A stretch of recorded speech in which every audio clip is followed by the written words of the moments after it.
for a world that God said he guarantees you he's going to bring. Even when Moses came to get the children of Israel, right? He came to get the children of Israel. He still had to tell them, God is going to build you a place flowing with milk and honey. And they had to fight their own soul to have enough faith to get there. And many of us died. Many of us died in our lack of faith, our lack of, right or wrong. Many of us died never holding on with enough strength to the Father to say, I'm committed and I'm not turning back.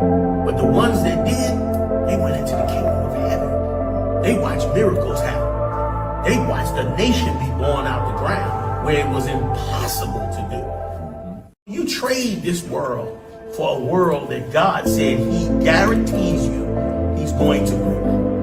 Even when Moses came to get the children of Israel, right? He came to get the children of Israel. He still had to tell them, God is going to build you a place flowing with milk and honey. And they had to fight their own soul to have enough faith to get there. And many of us died. Many of us died in our lack of faith, our lack of, right or wrong.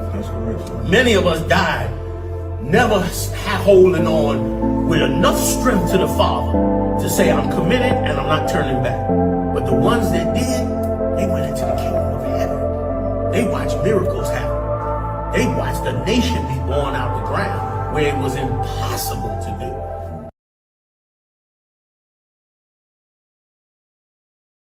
Religion is the opiate of the masses. An opiate is a drug, right?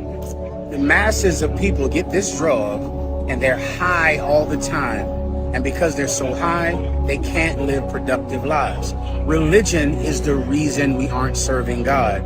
If we got rid of religion, we would sober up. You understand? We would get sober quick. Life would not be about, making our oppressor happy, continuing a culture of the people that hurt us so we can feel like, since this world is so evil, maybe there'll be rest when I die, which is what religion provides for the masses. They get high off of religion. If there was no religion, then we would all make this life a better life. We would do it now because we wouldn't think about, heaven is forever. So I can get high, get drunk, be a sexual deviant, and one day God will just forgive me. And then I can have this wonderful place where I can be happy. Without religion, we would say, this is the place. This is where we were put to either suffer or prosper. And God is going to be with us here or against us here. The life after is here. The life now is here. The life in the past is here. And we would know we have to follow the rules.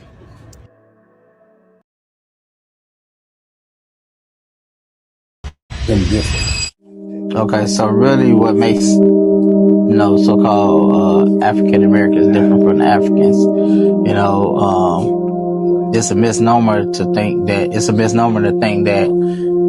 just because we have the same skin complexion, brown skin complexion, that we're the same. Because you have different nations that have the same skin complexion. You have Arabs, they have a dark skin complexion. You got the East Indians, they have dark skin complexion with a dot on their head in the 7-Elevens. Okay. But what specifically make us different from like the so-called Hamites, and you say Africans, because you have some, Israelites that still, that's still living over there in Africa. So I want to offend them.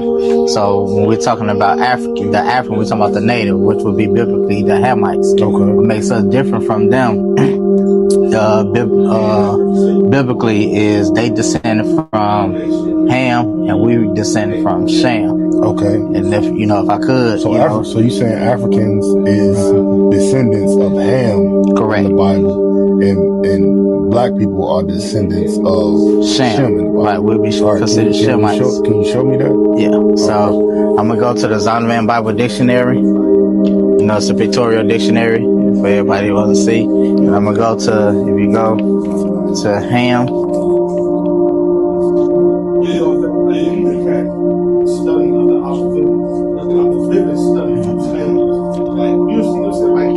Alright, right. So right here in the biblical dictionary, you see it's highlighted already. You zoom in, you see it? Yeah. All right.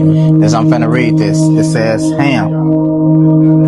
It says the youngest son of Noah, born probably about 96 years before the flood, and one of the 8 persons to live through the flood. He became the progenitor of the dark races. Now I'm gonna stop right there just for a second. You know, this is why so-called white people and so-called African Americans believe that they are Africans or Hamites because we have dark skin.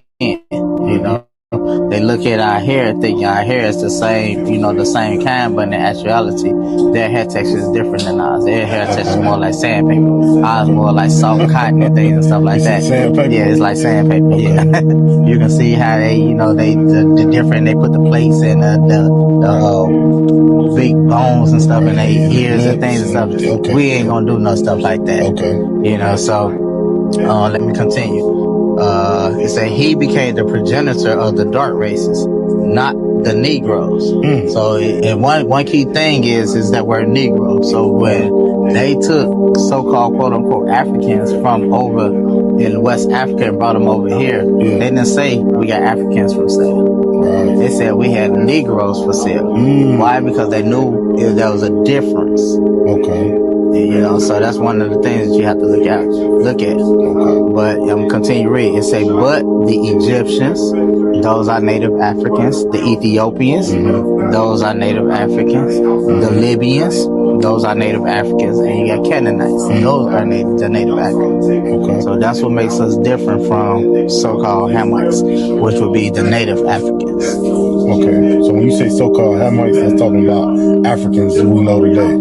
Right. Okay, all right, so how would you, so that's a dictionary, you know what I'm saying? So how would you biblically prove it? Because you saying you naming Hamites come out of the Bible, right? So how would you biblically prove that these people are different without using like a source, or how would you use the actual Bible? So that's the actual Bible, so we can go to Genesis chapter 10 verse 1. I'm gonna read 1 and then I'm gonna skip down. So you go to Genesis 10 and 1 and say, now these are the generations of the sons of Noah.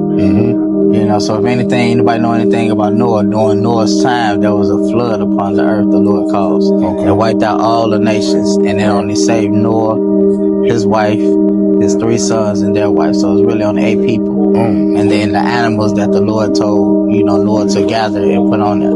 So out of everybody else, the whole earth was destroyed.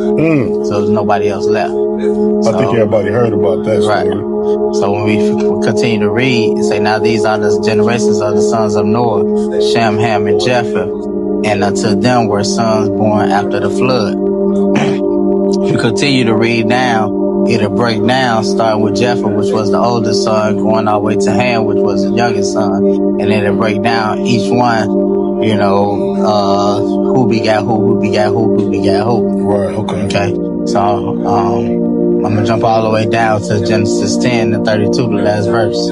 So, it say, these are the families of the sons of Noah after their generations in their nations. And say, and by these were the nations divided in the earth and after the flood. So, as you can see, within these 3 sons, the whole earth was repopulated, and the Lord divided each one of them. That's what makes us different. That's how you get different nations and things upon the earth. So that makes us not, because if people are like, hey, y'all teach, you the progenitor of your father? Right. So yeah, we are, descendants of you. You are who your father is. Right. So if we take it like that, then we will say, okay, well, we all come from Noah, so we all.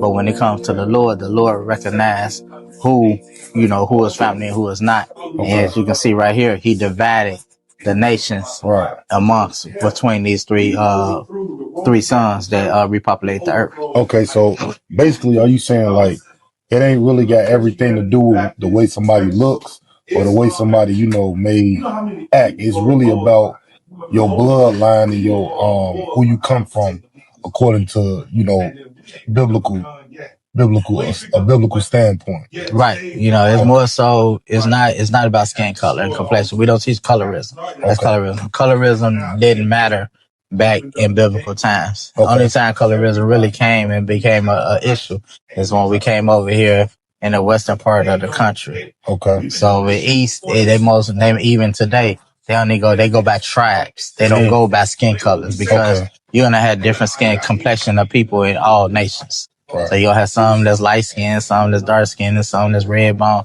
You're going to have all of them. So that's in every nation. Okay.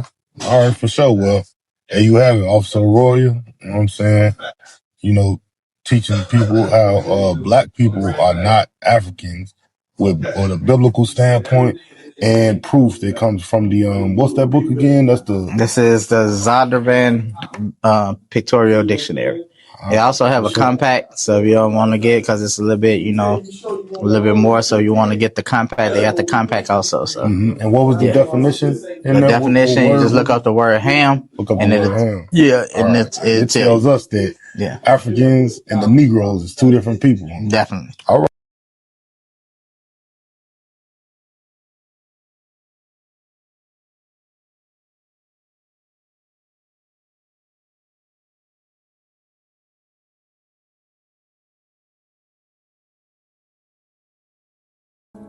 A lot of people from Ukraine, a lot of Asians, a lot of Afghanistani and immigrants coming into this country, and they don't deal with the same, issues.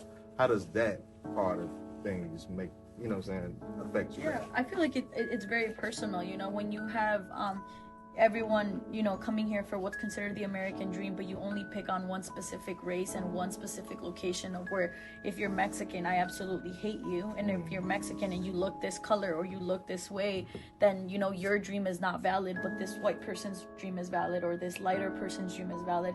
It feels very personal, and it feels very, very traumatizing that by the skin color or where you were born, like you no longer kind of deserve this, like, humane respect. That's very tough. That's the reason why a lot of our Mexican brothers and sisters live in fear for ages. A lot of them pass away from undiagnosed diseases because just by us looking Mexican, just by us having Mexican names, showing up to the hospital, to clinics, to bus stops, like that automatically gives us, a disadvantage that unfortunately kills us in the long run. Whether it's mental health issues. A lot of our people suffer from really bad mental health issues because if you're in a classroom and you're Mexican, you're instantly looked as uneducated. If you're speaking Spanish at a grocery store, you're gonna get looked at to make sure you're not stealing something, that you're not, when Trump called us all rapists, like that in of itself is so inhumane. And you kind of see him go to these people to send back criminals, but yeah, we have shootings in schools every single other day, and a lot of them are white, but it's because they're white that we're not doing something about it. But then you have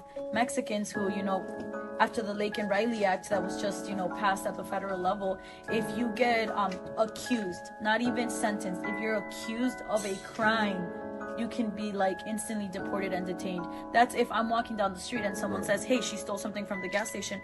I didn't necessarily have to steal it. I can be taken in and I can fully be deported. So that in of itself is targeted, it's inhumane, it's unjust. And I think that Trump hates Mexicans because I feel like he sees the power that Mexicans hold, and he sees how much Mexico helps this country. And I think he wishes that this country could run without Mexicans. And he wants to prove that Mexicans don't really hold the power, but I think he knows that a lot of Mexicans, like I said, grow your crops, run your businesses, and have a lot of, very, very educated people. And that's why he's scared, and that's why he targets us. But, we're here, and I think we're not going to go anywhere. We have too many deep-rooted, just passion for this country, and a lot of us love this country. We can, as much Mexican as we are, like, we are thankful to this country. I'm thankful for the health insurance, for instance. That's something that my parents would have never been able to get in Mexico, for the education that I received, for the privileges that I've gotten in this country. So we don't hate this country. We love this country. We just want to be able to be a part of it, and we want to be able to get taken serious and to live a healthy lifestyle without being scared every single day of whether or not we're worthy of being here. You know, you don't have to be an attorney, you don't have to be an engineer to deserve everyday rights. Like, you can just be someone that sells fruit outside of this building and you still deserve to get treated like a human, not even a citizen, a human. Humanity is being lost with Donald Trump as president. We are, you know, no longer getting looked at as whether or not we're human. It's what do you have to offer to this country, and are you worthy enough to be here? And that completely, I feel like, as much as he claims, you know, to fear God, and I think that's bullshit, because God would be so disappointed in him and everybody else that thinks that, you know, only a certain amount of people deserve to be here.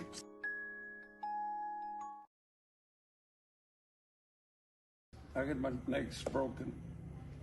I was in a makeshift litter,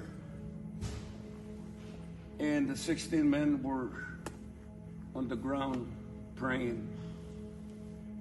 At 2 o'clock in the morning on a Sunday, they left the skeleton crew to guard us. They went to town.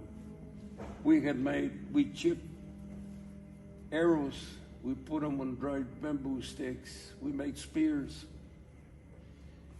The funny thing is, I'm gonna tell you, they didn't want to put this either. I said, well, you don't put this here, you don't have a story, you don't have a movie. They gave us fish to eat. We took the entrails, the intestines, and we tied them up and made them. And we buried them in the dirt, about 2 inches.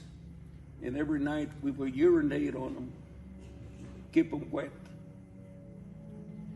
And it took about 3 years to get them to make 8 or 10 bows and arrows.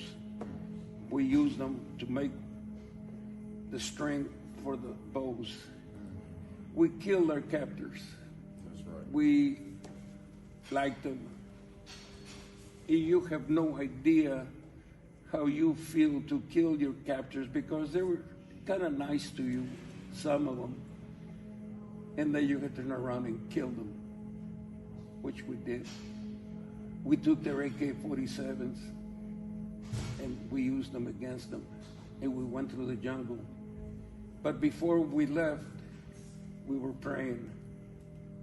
And this part, they wanted to leave out also. I said, well, then you don't have a movie, you don't have a story, including Reader's Digest.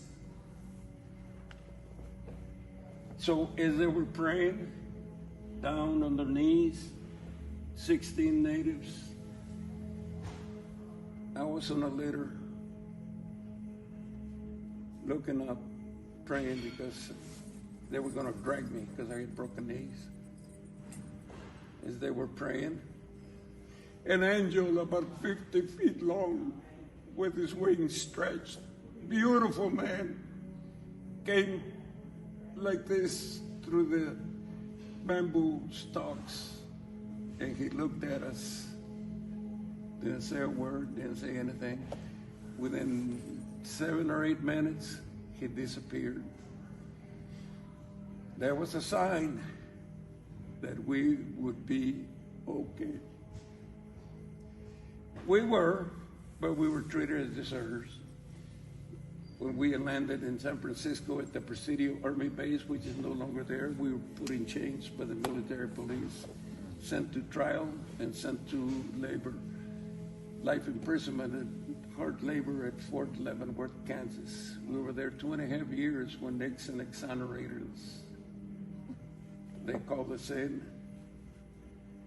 Well, the president has exonerated us. You're free to go. You go and take a shower and get your uniforms ready. Your enlisted rank or prior rank you had, you will go as soldiers and you will go to your destination. I said, what? Wait a minute. I went home. I'm an orphan. I didn't have a mother. My dad had passed. No welcoming, nothing. Got home. First thing I got was bananas, oranges, eggs thrown at me. I couldn't believe it. I just couldn't believe it. I sued the government.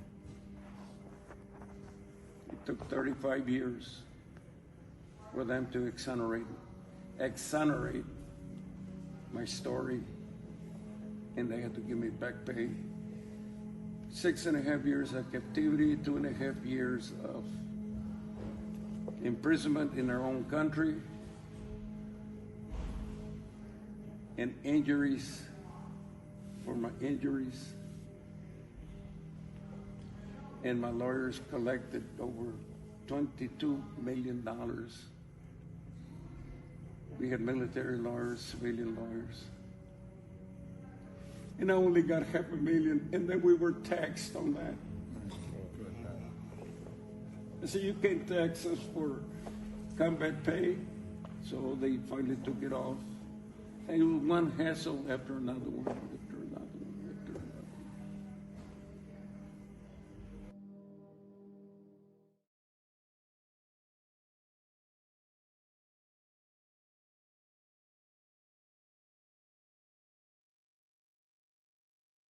This world for a world that God said he guarantees you he's going to win. Even when Moses came to get the children of Israel, right? He came to get the children of Israel. He still had to tell them, God is going to build you a place flowing with milk and honey. And they had to fight their own soul to have enough faith to get there. And many of us died. Many of us died in our lack of faith, our lack of right or wrong. Many of us died never holding on with enough strength to the Father to say, I'm committed and I'm not turning back. But the ones that did, they went into the kingdom of heaven. They watched miracles happen. They watched a nation be born out the ground where it was impossible to do.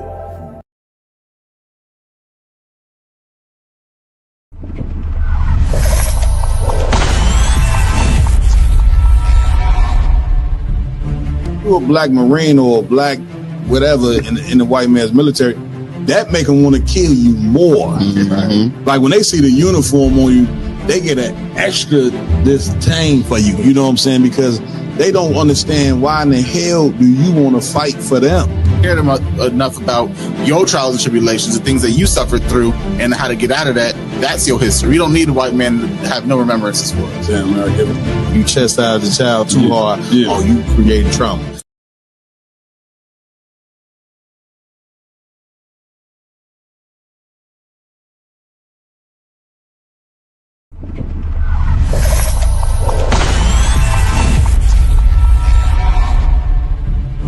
You're a black Marine or a black whatever in the white man's military, that make them want to kill you more. Mm-hmm. Like when they see the uniform on you, they get an extra disdain for you. You know what I'm saying? Because they don't understand why in the hell do you want to fight for them.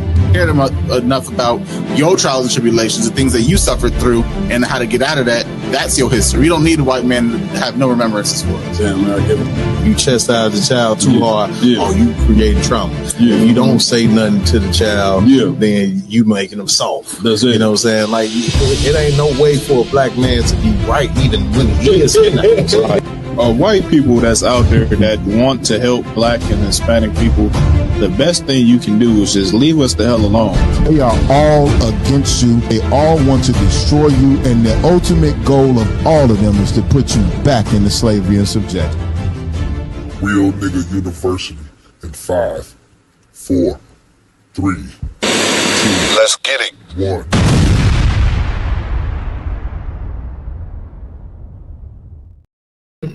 Yeah. Win again. Give it up. I'm always waiting. Listen, I ain't saying nothing on the mic until Rob give me that thumb. Hey, come on, you know what I'm saying? Y'all got to wait. I don't even pay attention to that. We got a live sign. I'm looking for the thumb. Yeah, I don't trust technology. Man, once again, man, we right back at it. Y'all know how we do it. Round Table Truth here for another Friday night, doing what we love to do. Before we get into the show, like always, you got to pay homage, man. Before we start anything, we got to pay homage. You know what I mean, to the Heavenly Father, the Creator. Yahweh in the Hebrew. We like to call him the nigga God. Damn right. The God of blacks, Hispanics, and Native American Indians only. You understand? This God is he's a God for the 12 tribes only. He's not a God for anybody else. All right. Give it up. You understand? Also, we want to give it up to our king. You know what I'm saying? Donald Trump. He ain't our president. Damn you know right. He your president. Right. You know what I'm saying? You know what I mean? When it comes to them 12 tribes, Yahweh Shah Mashiach, whom the world ignorantly calls Jesus Christ, he is the anointed king of the 12 tribes, the 12 lost tribes, of course, because we do not know our identity. We know, but a majority of bulk of our people don't have a clue who in the hell they are. But that's changing. Because of Commander Jenny Hunter and the ISUBK, brother, we changing that day and night. That's right. That's why it's so beautiful to sit here with these men and do this work. It's nothing greater than being a certified prophet of the Lord. That's right. You understand? So we'll give it up for our king. You understand? We also want to give it up, you know what I'm saying, to the man with the plan. None other than Commanding General Yohana. That's right. You understand? Like always, I want to, you know what I mean, give it up, you know what I mean, to my hosts that rock it out with me every week, you know what I'm saying, on a consistent basis. You understand? Tonight, to my left, Officer 5K, Yaradon in the building. Making the baddest t-shirts in the game. Man. If you have not copped you one of them real nigga university t-shirts, I do not know what's wrong with you. Right. If you haven't caught one of these round table truth t-shirts, I do not know what's wrong with you. If you haven't visited diversitymall.com, I do not know what's wrong with you. Again, you know what I'm saying? Come get you some of this fresh gear. You might be able to get you a woman, you know what I'm saying? You put on one of these shirts.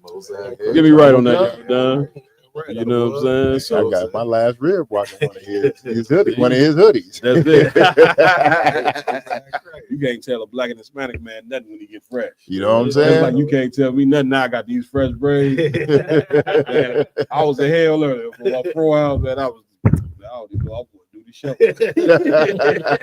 Since the braid me up, I'm good to go. What's up with black people, man? You get your head done, your whole personality just changed. Hey, that's it.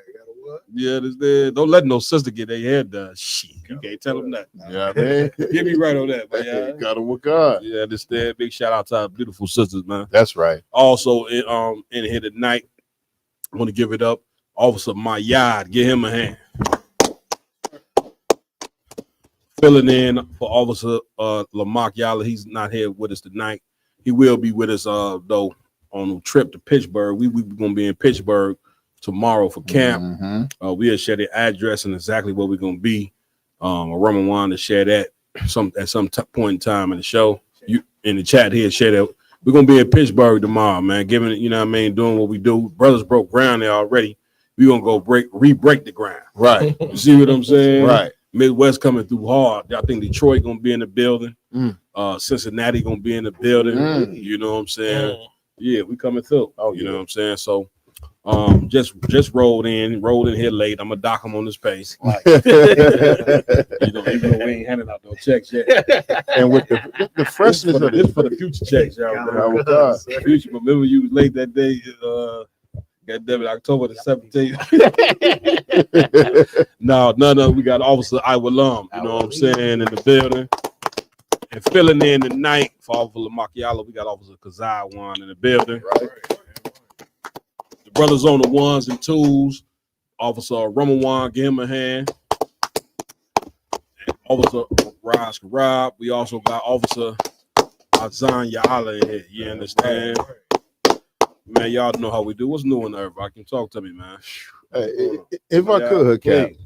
But you know, we like reporters. You know what I'm saying? That's one thing that I think they don't realize about the round table. So we look at the news. Hold on, I got to introduce his brother. Just walked in, Officer Karakai. He don't want to be acknowledged. You know what I'm saying? I told him I'm gonna get him a woman though. You know what I'm saying? Before it's over. Before it's over, I'm gonna get him a rib, y'all. Get me right on that. You understand? Go ahead, my guy. Hey, Salaki, sir. Go ahead. I was gonna say, I be watching the news and the articles and everything. I just want to say, Dana gave these ICE idiots too much power, sir. Oh, that's a fact. Way too much power. These mugs think they are the paramilitary police special forces, jump out the building, air trooper, ground, sea, earth, land, That's it. Captain Planet as looking at, you know what I mean? That's it. Like Cap, I'm talking about every day I turn on the news, Cap, they done kicked in the door, they done ramming cars, they dragging people out of here and there. Like it's I know we said, I was talking to my mom, she was like, I don't understand. I said, Mom, look, it's just amazing being on the ground to see all these prophecies coming true and happening. You know what I'm saying? Damn right. Like when we read the scriptures and you know, especially us, we know what the Lord is saying. Yeah. It's like having an aerial view.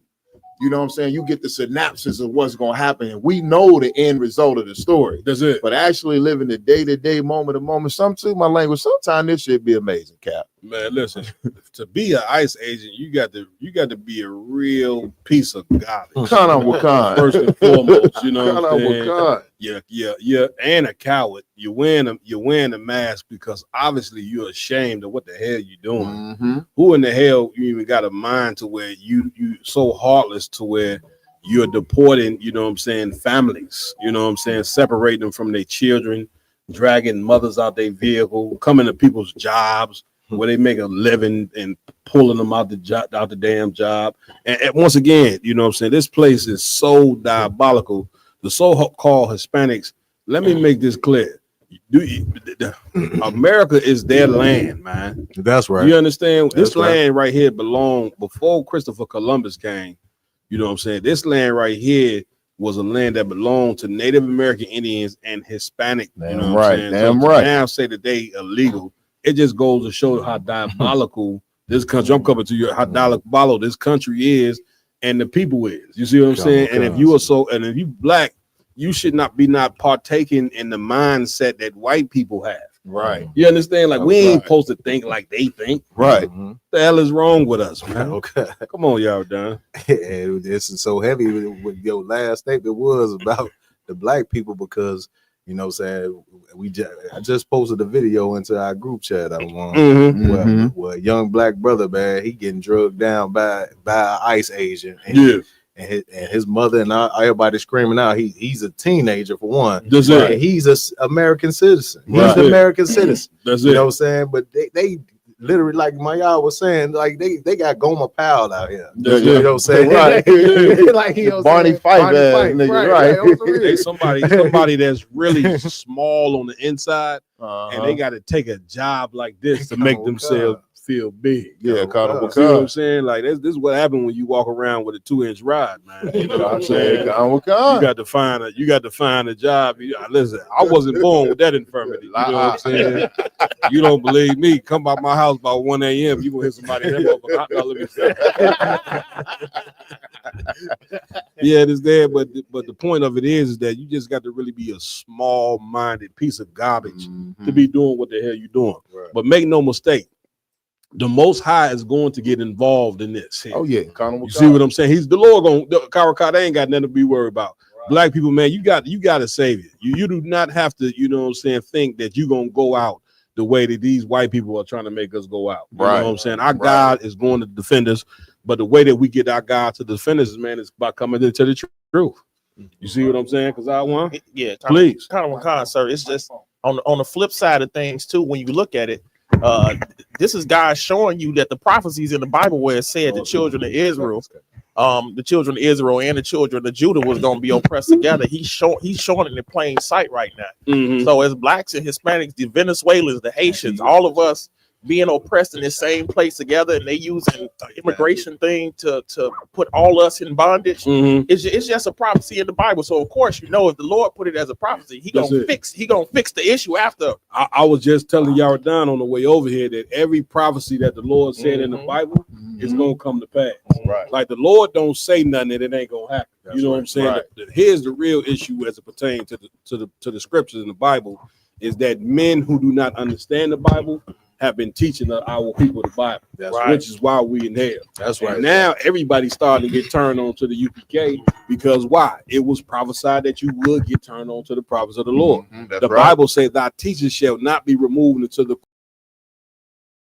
Yeah, hell is being brought down on us by white supremacy, which is biblical prophecy as well. You know what I'm saying? But why is it being brought down on us? Because we've been sleep in this empire. When I say sleep, meaning for so long we have thought that we are part of the empire, or that one day the empire was going to accept us, you know what I'm saying, as civilians, you know what I'm saying, when that ain't in their DNA to accept Black Hispanics as co-civilians. You are not made for America. You made for something bigger than America. In America, excuse me, it's called the kingdom of heaven. That's right. See what I'm saying? Black and Hispanic and Native Indian people are hated because we are the chosen people. It's just like anybody, this particular person right here get more favor. It's like a child that's favored above the other children. Well, the other children gonna hate him because they see the father got more love for this particular child. Right. But when it comes to Blacks, Hispanics, and Native American Indians, by you being the chosen, the other nations hate you because they see it's something in you that ain't in them. Right. They got to go make a god. They got to go carve some wood or make a stone. We don't got to do none of that. All we got to do is obey the Lord's rules, and therefore the Lord gonna put us on top. That's right. And that's that. Come on, Awala. If I could, Please. Cap, man, I think I've been saying this to myself at least 3 times a day for Come like on. the past 2 weeks. Come on. I think the worst human on earth right now is a Hispanic that's a ICE agent. Oh yeah, that's a fact. Give it up. Give it up, Baki. You know Cap, what I'm saying? I'm talking about every time I see a video and I see a Hispanic guy try to hide behind a mask. That's it. You see your brown skin, you hear the accent on your voice. That's it. And you taking away your family members' children right in front of the mother and father and don't feel no remorse. That's it. Only thing you care about is that $50,000 bonus that you get. That's it. You're just a despicable human being. Yeah, man, listen, some people, man, that do whatever for money. You know what I'm saying? When that ain't how you supposed to be. I wouldn't dare raise my children to, you know what I'm saying, give up their morality in place of some goddamn money. You see what I'm saying? You keep your morality, you know what I'm saying, no matter what. You see what I'm saying? So what you was just bringing out, my y'all was happy. Where we going first, around one? The first video we got up is with Rio the Young. OG speaks on Arabs and Indians come to the hood and make millions. Let's get into it. I think this is the one you pulled, right, my y'all? Let's get all into it.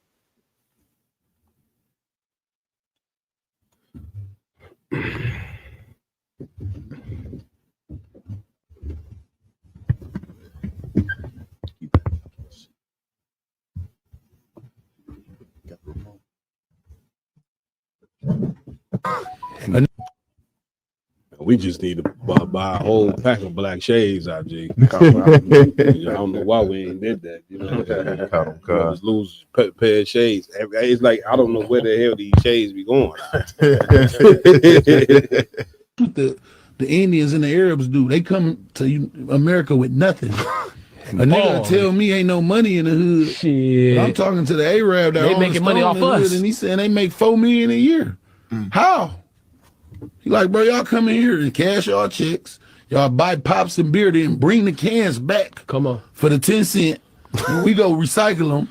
Y'all take money out the ATM all day. Y'all buy liquor, cigarettes, chips, T-shirts, all that shit. Ain't no money in the hood, and we thriving. They growing and growing and growing. Facts. Once I realized that, I said, we dumb as hell. My Arab told me, he said, man, not being disrespectful, but black people is not smart. Like, y'all not dumb, but y'all don't know how to use y'all resources. He like, when me and my family came, we had nothing. We all worked at a laundromat for years and saved our money. We built the credit line, went and got the money from the bank with zero down, got the store. Their advantage is they don't pay taxes. So every 7 years, they switch the store to another name because they don't got to pay taxes. Where we going? Y'all done? Salaki, sir. You know what I'm saying? It's crazy, like how by the end of his conversation, he started to explain all the reasons why these people have extra advantages that black people have black people have in the community. A black person don't get, you know what I'm saying, the opportunity to open up a business without having credit to start with. You know what I'm saying? And then on top of that, you know what I'm saying, is to not pay taxes is not on the books for you. Right. You know what I'm saying? Like, you're gonna pay taxes, you know what I'm saying? And that's just it. if I could, Please, like you said, they all worked at a laundromat. It's a touching story. You know what I mean? They saved up their money, then went to a bank and got a credit line with no money down. That's it. If you we can work at whoever, whenever, however long. If we go to a bank to go and try to get a business credit, we ain't gonna get no interest, zero down. You know what I'm saying? We're gonna get told we need collateral. We're gonna get told that our personal credit not strong enough. You know what I'm saying? It's all types of, it's easy for these heathens to come over and try to criticize us. That's it. You know what I'm saying? And point the finger at us. I'm sick of them doing that. That's right. You know what I mean? Because for a year after year after year, I see all of these different races. That's why Blacks, Hispanics, and Native Americans need to realize we're the only people we got. That's it. You know what I mean? Because all these different races come over here and they help each other. They support each other. They get support from our oppressors. They get the money that our oppressors refuse to give us. They get the land loans. They get the plots of land. They get the, hey, if you really want to thrive, you can get a grant if you start a business in this community. That's it. And this community is our community. That's it. They get tax breaks, like he just said, 7-year tax breaks. All they got to do is change the goddamn name of the store, they got another 7-year tax break, all for opening up businesses inside of nigga and spick communities. That's it. You know what I mean? That's something that we'll never get. Then they want to get all these opportunities and say we not smart. Point their fingers at us. Well, listen, y'all are benefiting off the goddamn blood and sweat and tears of the slaves of this country who have never and will never have an opportunity here. Go ahead, RJ. Just to piggyback, man, like the brother that was telling the story, no fault to him because he probably don't even know no better. Like he hear from the Arab and say, they did this, that, and that. And black people ain't educated to the point where, about redlining. And we've been cut off from the banks and just general overall oppression to why we don't have these things. And then they don't have that background information. And now black people think, okay, it is something wrong with us. Maybe we not smart. And then the low self-esteem kick in, and then the self-hatred kick in, and then we just in a total jam. Get a brother and him. You know what I'm saying? That's the thing. Like the Arabs, the Chinese, all the people who come over here and get money, they ain't under the same oppression, you know what I'm saying, that we under. You know what I'm saying? Now, why you have to examine, like Avalon was saying, why are we under this oppression the way that we are? Because what I just said before, we the Lord's chosen people. Meaning nobody, no nation, no race on earth does things better than Black, Hispanic, and Native Indian people. We just better. We're more masculine. Our women in the right spirit, they more feminine, they more beautiful.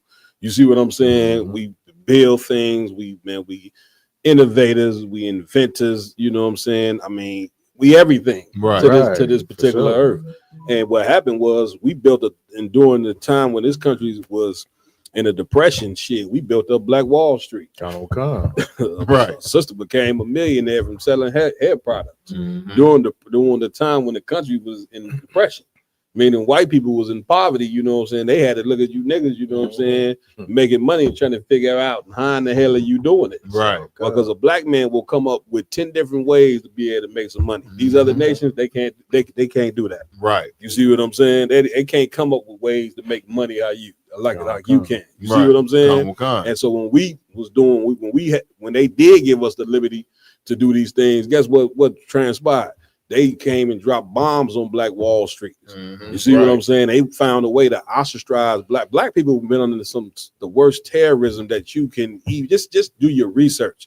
You know what I'm saying?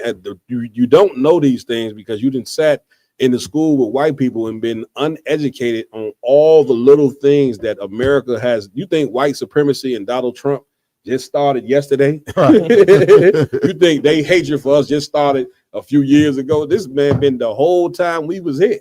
So like y'all, I was saying, you know what I'm saying? They don't want no more Black Wall Street. Black people and Hispanics have to be oppressed or you will take over. Naturally. You see what I'm saying? And listen, that's the reason why we got to work on we got to work on getting the hell up out of here and imagining something that we don't ever imagine. And the one thing that we don't ever imagine as Black and brown people is having our own country. having our own government, and it doesn't even seem conceivable in a black person's mind that we would have our own country with our own nigga and black and brown and Hispanic government. That doesn't even seem conceivable. Right. But when you read that Bible and you understand that Bible, you will understand that black, Hispanic, and Native Indian people ruling is how the earth is going to get fixed. See, these other nations need to be put in a scripture say we're going to put them in a place. That's right. And a place ain't sitting ruling over the top of the earth. You see the earth, you know what I'm saying, is in trouble when white people and these other nations getting to see the rulership. The scriptures say they supposed to be looking at us for wisdom. We ain't supposed to be looking to them for wisdom. You see what I'm saying? And here's the real problem. Black people, you just ain't as racist enough as these other nations. That's your real problem. When I say racist, I ain't talking about going out and killing and even hating nobody. When I say racist, I mean preferring your people, being a familyless. The Arabs, they stick together, you know what I'm saying, because they prefer each other over you. That's They right. give you their religion, you know what I'm saying, but they don't even look at you like no real Muslim person. Them Arabs don't look at you like no real Muslim. Right. I was at a gas station one day. A brother was in there in front of me. He mean mugged me in the gas station. You know what I'm saying? Meanwhile, he gonna salute the Arab, salam alaikum. Man, the Arab cat is sitting behind the counter. He ain't even salute him back. You see what I'm saying? He said salam alaikum, walked out the store. The cat didn't even salute him back. Wow. Come on, y'all, Don. So, like, if I could, I just seen a video on this, you know what I'm saying? And it was Umar Johnson. He was talking about how he grew up Muslim and how when they make salah, you know what I'm saying, they supposed to go and pray with them with the other Muslims. They all supposed to touch, you know what I'm saying? But when they go into to do their salah, whatever, however they supposed to pray, you know, they go to touch the Arab, and the Arab moves away. You know what I'm saying? Yeah, that's a fact. And the sister said to like the women, the Arab women, does the same thing to the black women. That's it. You know what I'm saying? So that's it. It's like it's just to piggyback on what you were saying. We looking up to the Arabs. We looking up to the China. You look up to the Arabs. Now the Arabs is in every ghetto frying black people chicken. Right. Hajib back there frying chicken. We have rented the fried chicken. You got an Arab, you know what I'm saying? These Arabs, I'm telling you, they don't even wash their hands, man. I told y'all 2 shows ago, they be back there scratching their ass every day. You know what I'm saying? And to serve you up 6 chicken wings as a fry. You know what I'm saying? Go ahead, Awolo, please. If I could add to your point, every religion does the same thing. Like the Arabs, when black Muslims come in, they turn they body so they don't touch them. The Catholic priests do the same thing when they be giving a little cracker. The white person put it on the tongue. Black person come up, they put it in their hand. Real talk. Same thing with white Christianity. Every religion is racist. That's it. Except for black people's religion. You gotta love everybody. And because we want to love everybody is the reason why we should be the top nation on the earth. Right. The other nations, they not programmed to love everybody. We are, you know what I'm saying? We the most forgiving people on the face of the earth, which is supposed to go show you why we should be in charge. White people don't forgive nobody. That's right. You see, when you do something to them, you know what I'm saying? They bring in war, and then listen, when somebody died, then you know what I'm saying, they at ease, you know what I'm saying, for a time until they get ready to do some more killing. Right. You see, that's what you can see going on in the earth right now, is that these people are revving up, you know what I'm saying, to do a massacre for you. You know what I'm saying? What people on earth make better scary movies than white people? Like a lot of you Negroes, y'all love watching horror films and all that. Well, America is a horror film. And this horror film only gets worse if we do not wake up and turn to the Most High. A lot of you gonna keep playing. You're gonna keep playing, you know what I'm saying? You tune in, you like to hear what we say. The scriptures say the things we talk about is like a beautiful song. You saying, but you never come into the truth, you know what I'm saying? And by not coming into the truth, it's gonna cost you your life. That's what we're trying to tell you. Your life is a precious thing. Life ain't nothing to just be giving up. Right. You see what I'm saying? You supposed to, man, want to try to live as long and forever as could be and leave a legacy in the earth, raise a family, and most important, you supposed to be trying to stay alive for the people that love you, man. You know what I'm saying? A person that don't want to live and they got family, man, you a selfish piece of garbage, man. Right. Every day you get up out that bed, you supposed to make hospital visits, you supposed to work out, You're supposed to eat right, you know what I'm saying? You're supposed to keep the law, statutes, and commandments, not just for you, but for the people that love you, man. Right. That's why you're supposed to be doing these things. You know what I'm saying? Somebody else has something? Go ahead, because I want. If I could, Cap, it's almost like all these other nations is playing craps with our community. Mhm. It's like, you know, the Chinese man got the Chinese spot and the beauty supply. You know what I'm saying? The Arab got the gas station. And, you know what I'm saying? The white man got the Christian church. You know what I'm saying? So it's like they casted lots for our people to get all our money. When if we would put all that money, all that, you know, resources and brotherhood and sisterhood together, man, we you know, it'll be 100 Tulsa, Oklahoma's in America right now, and we will be a much better place. You know what I'm saying? So, you know what I'm saying? One thing I just want to say too, another factor that you must look at. Once again, we tell you the problem, we offer the solutions. The biggest problem is your religious leaders and your black politicians, you know what I'm saying, that convince you to not prefer your own people. Damn right. You know what I'm saying? Like religion, Christianity, which is really about worshiping white people, that is your biggest problem right there. You got to learn, you know what I'm saying, to be like these other nations. Then you will be able to, you know what I'm saying, rise up. And as far as business is cool. You know, black people talking about all the time, I'm an entrepreneur and opening it. All them things is cool. You know what I'm saying? But let me tell you something. It's good. It's better that we learn this lesson. You know what I'm saying? To have other nations coming in and sucking all our goddamn resources. Right. Because you have to learn, you know what I'm saying, that preferring your own people is the better way. That's right. And the only way you're going to learn that is by experiencing hell. You can't let Chinese and Arabs and white people control your grocery stores, dummy. You know what I'm saying? Right. When a damn country go in a recession or going to a damn another depression, you got to rely on another people that hate you, you know what I'm saying, to serve you food.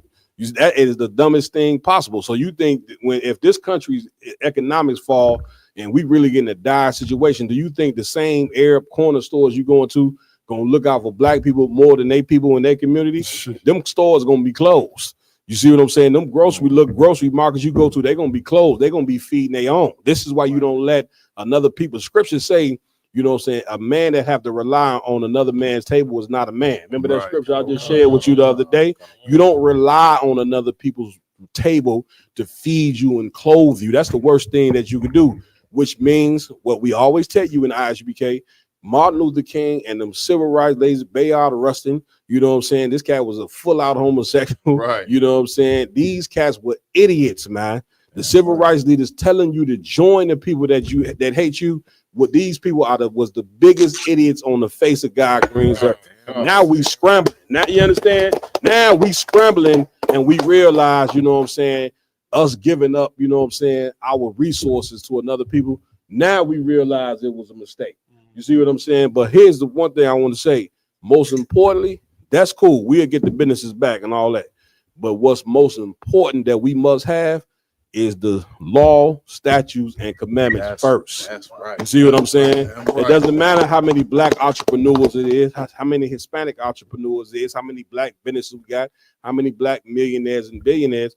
If we ain't doing what the Lord say, which is being one nation, being one people, none of it matters any damn way. I just wanted to say that. I'm right. I'm right. Somebody else had said, want to say, man, what we going to next, Raj?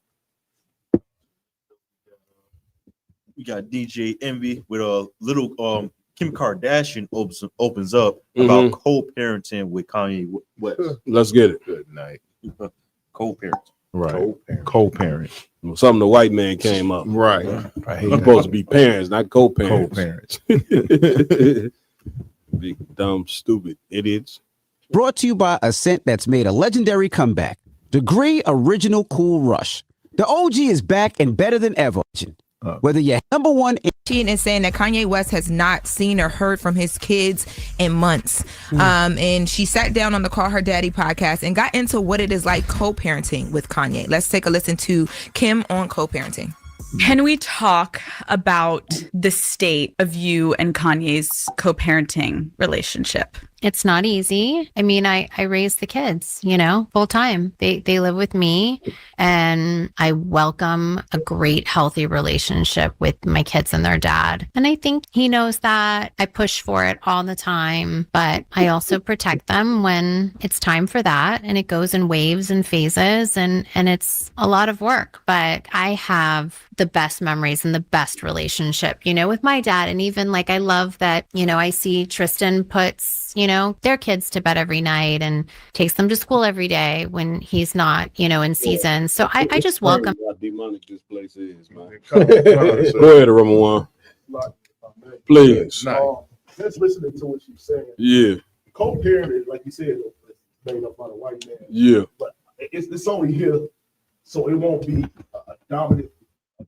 Somebody who's dominant, you know what I'm saying? Like, the father can't dominate the parenthood like he's supposed to. That's it. And the mother can't be nurtured, like she just said. She said, "Because I can, and then I know how to step in when I need to." That ain't your job to step in. That's his it. job. But co-parent allows equality in parenting. That's and it. It ain't supposed to be equality in That's parenting. it. It's supposed to be you nurturing Yeah. and him being a disciplinarian. That's But it. co-parent don't allow that. Now you can That's be it. both as a father and a mother. That's it. Yeah, right. Get a brother a hand for that one.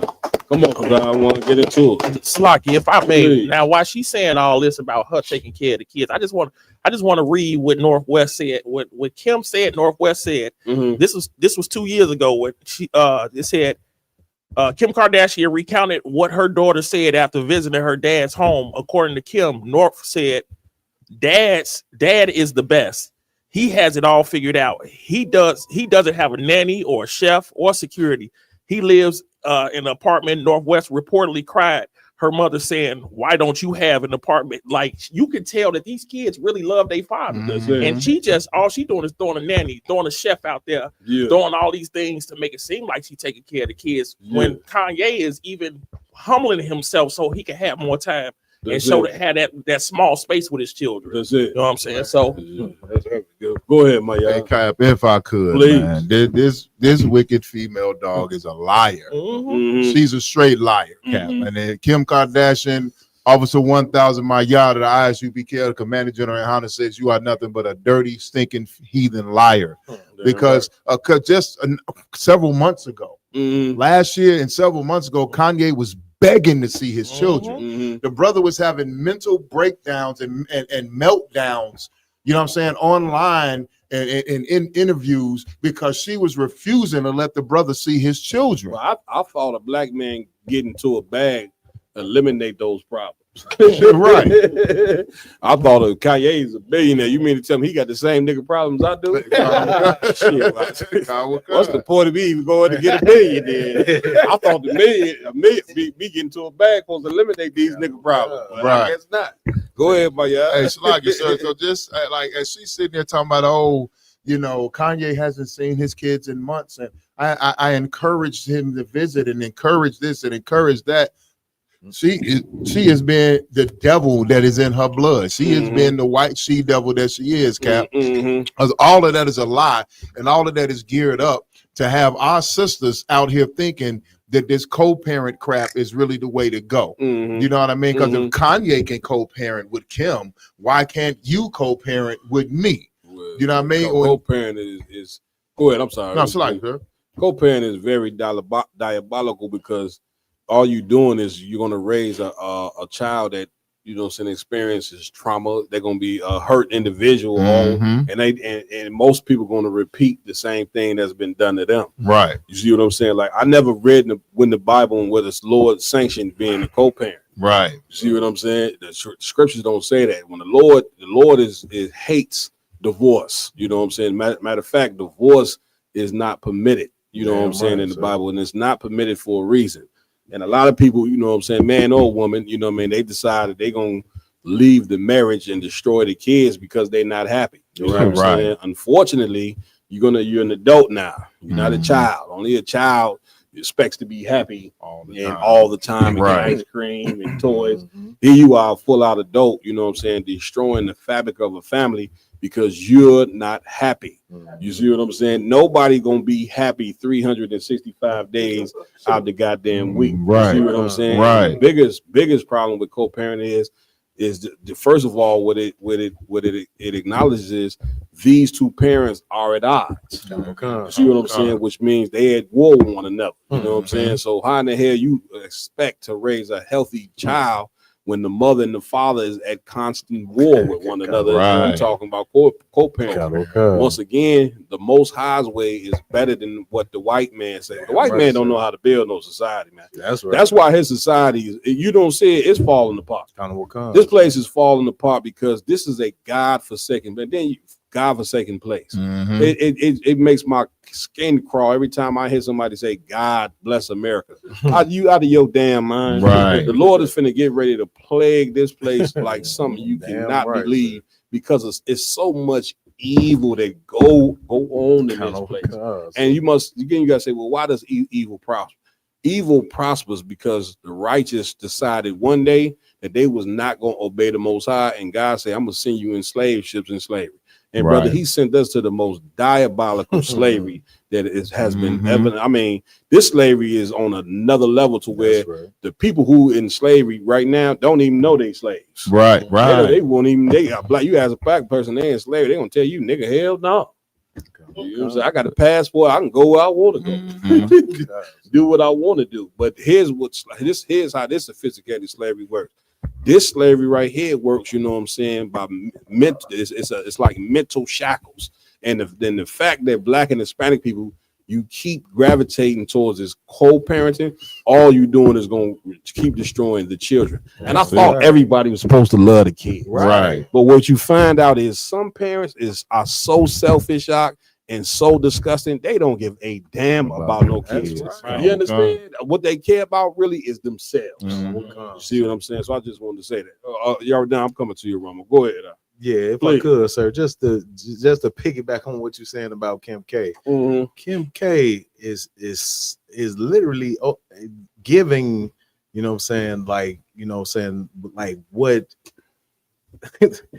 like the whole synopsis behind it is her saying that Kanye ain't been with the kids. And then she says how she restricts him from being with the kids. That's it. Like, you know what I'm saying? Like that is like the court systems in America gives a woman too much power. That's it. You know what I'm saying? You shouldn't say, like, you know what I'm saying, oh, I don't feel like he's mentally fit at this point to be with the kids. That's it. You don't know what my mental stability is. I'm not in a household with you every day. That's it. You know what I'm saying? That's Like, it. so Kanye may want his kids at a certain point, and she's denying him at that point to see the kids. That's it. You know what I'm saying? But you want to say, oh, I encourage it. You know what I'm saying? Just to make yourself look good. You know what I'm saying? On this side of the spectrum. You know what I'm saying? And put, okay, so you saying that Kanye has mental instability, right? How do you think it feels to somebody with mental instability to see you on a public platform talking about them not seeing their kids? Exactly. Right. Exactly. You think you helping their mental instability at that point? Real talk. You know what I'm saying? Real talk. This is the chaos that platforms like the Breakfast Club, because they got to be involved in this as well. You know what I'm saying? Because, you know, Charlamagne the God, you know what I'm saying, he always try to make it like he's hey man, well, listen, according to, you know what I'm saying, what's the cat from Rockefeller Records? Dame Dash. According to Dame Dash, you know what I'm saying, what's his name? Charlamagne is a full-out homosexual. Yeah, I didn't think about that until he said it that day, and it made me fully examine. Like, this cat here is a full-out homosexual on the mic giving his goddamn opinion, you know what I'm saying, about these matters. Wendy Williams is big homie. This, let me tell you something. This has got to stop. Certain people, you know what I'm saying, should not be able to get a goddamn opinion, man. Like, y'all, listen, everybody should be tuning in to the round table of truth. That's right. You understand? Now, I don't want to, I ain't gonna, you know, the Breakfast Club, they might want to pull me on that, you know what I'm saying, one day. And I'm gonna let them, I'm gonna give what they need, y'all. Go ahead, get right. No, please.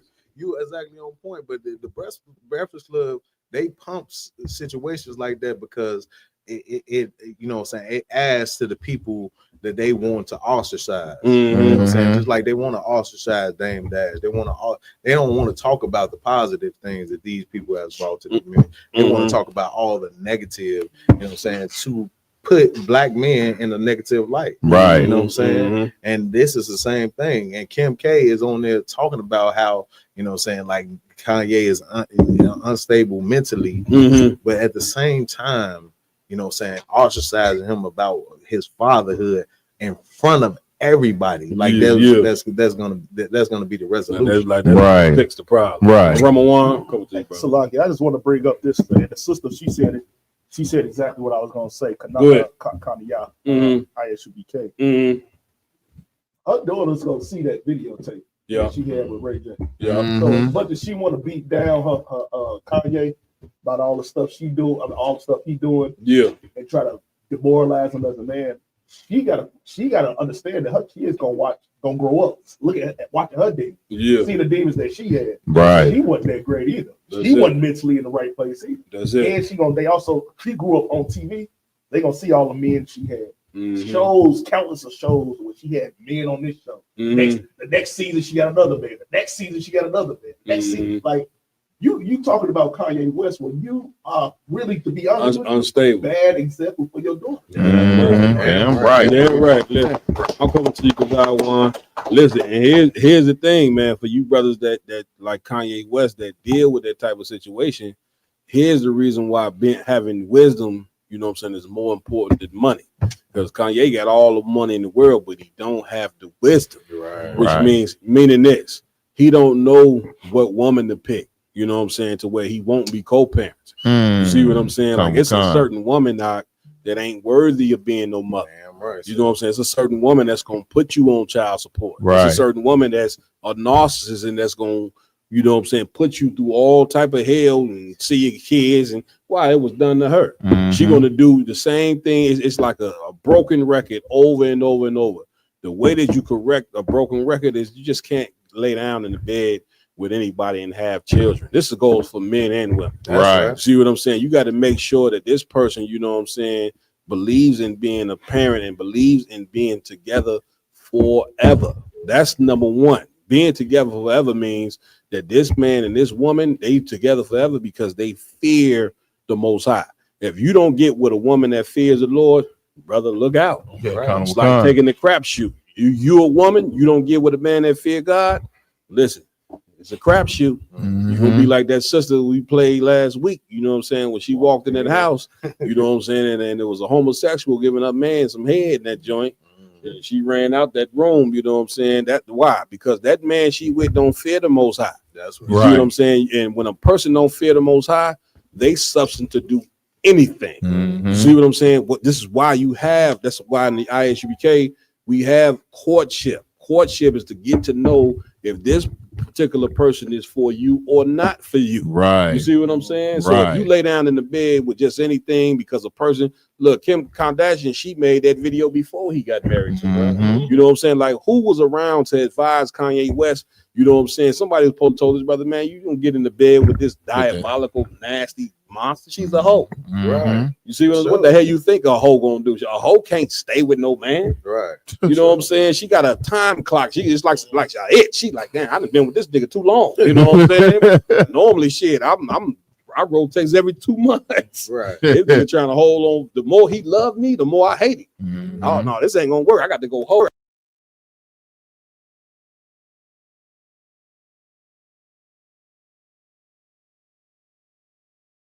One. Now, Cap, if just a small comment.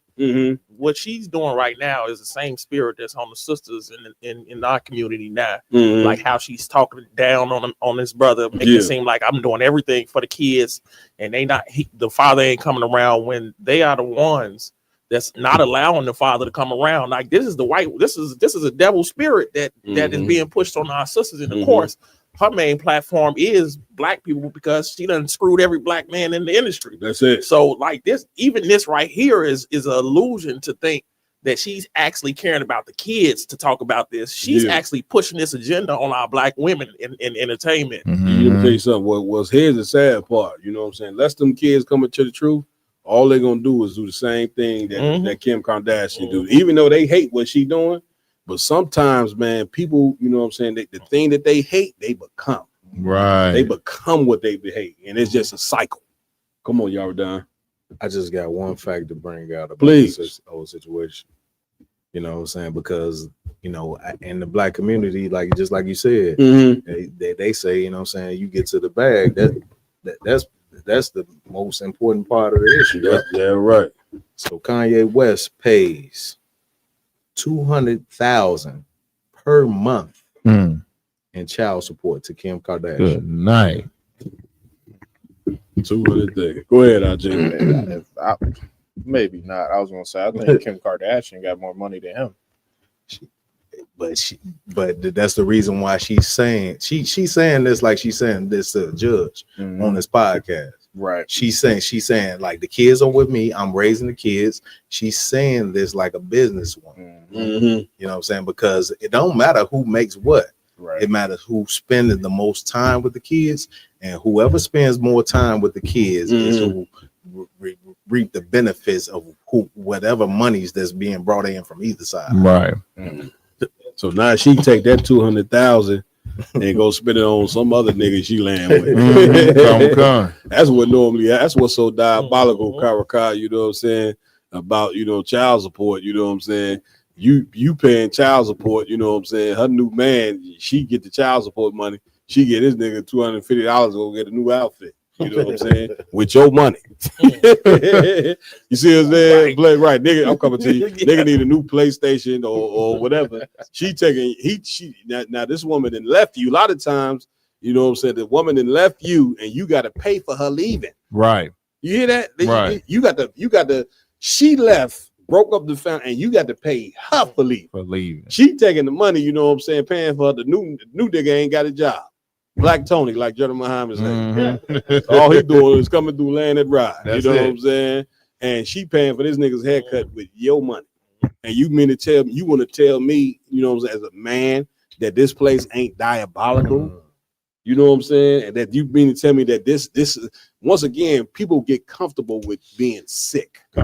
Imagine you know how it is to catch the flu and the cold, how you hate it. Imagine catching the flu and the cold and saying, man, listen, I'd rather this, man.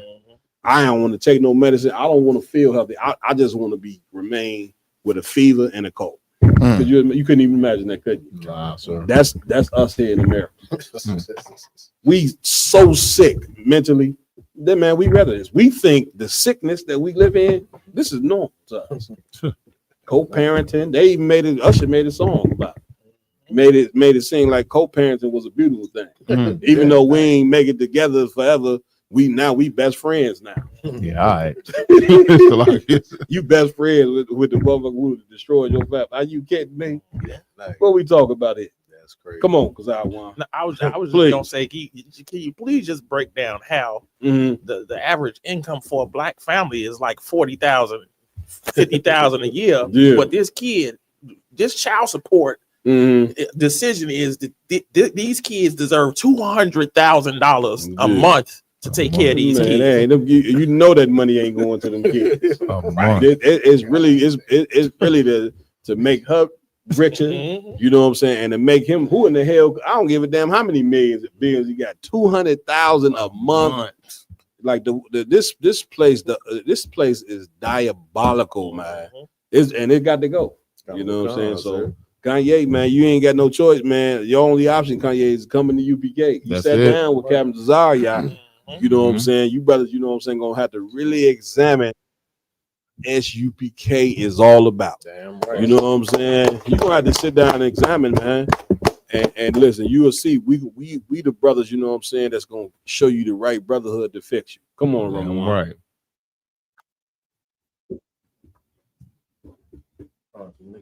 Let's go. We got the young Republicans text messages leaked.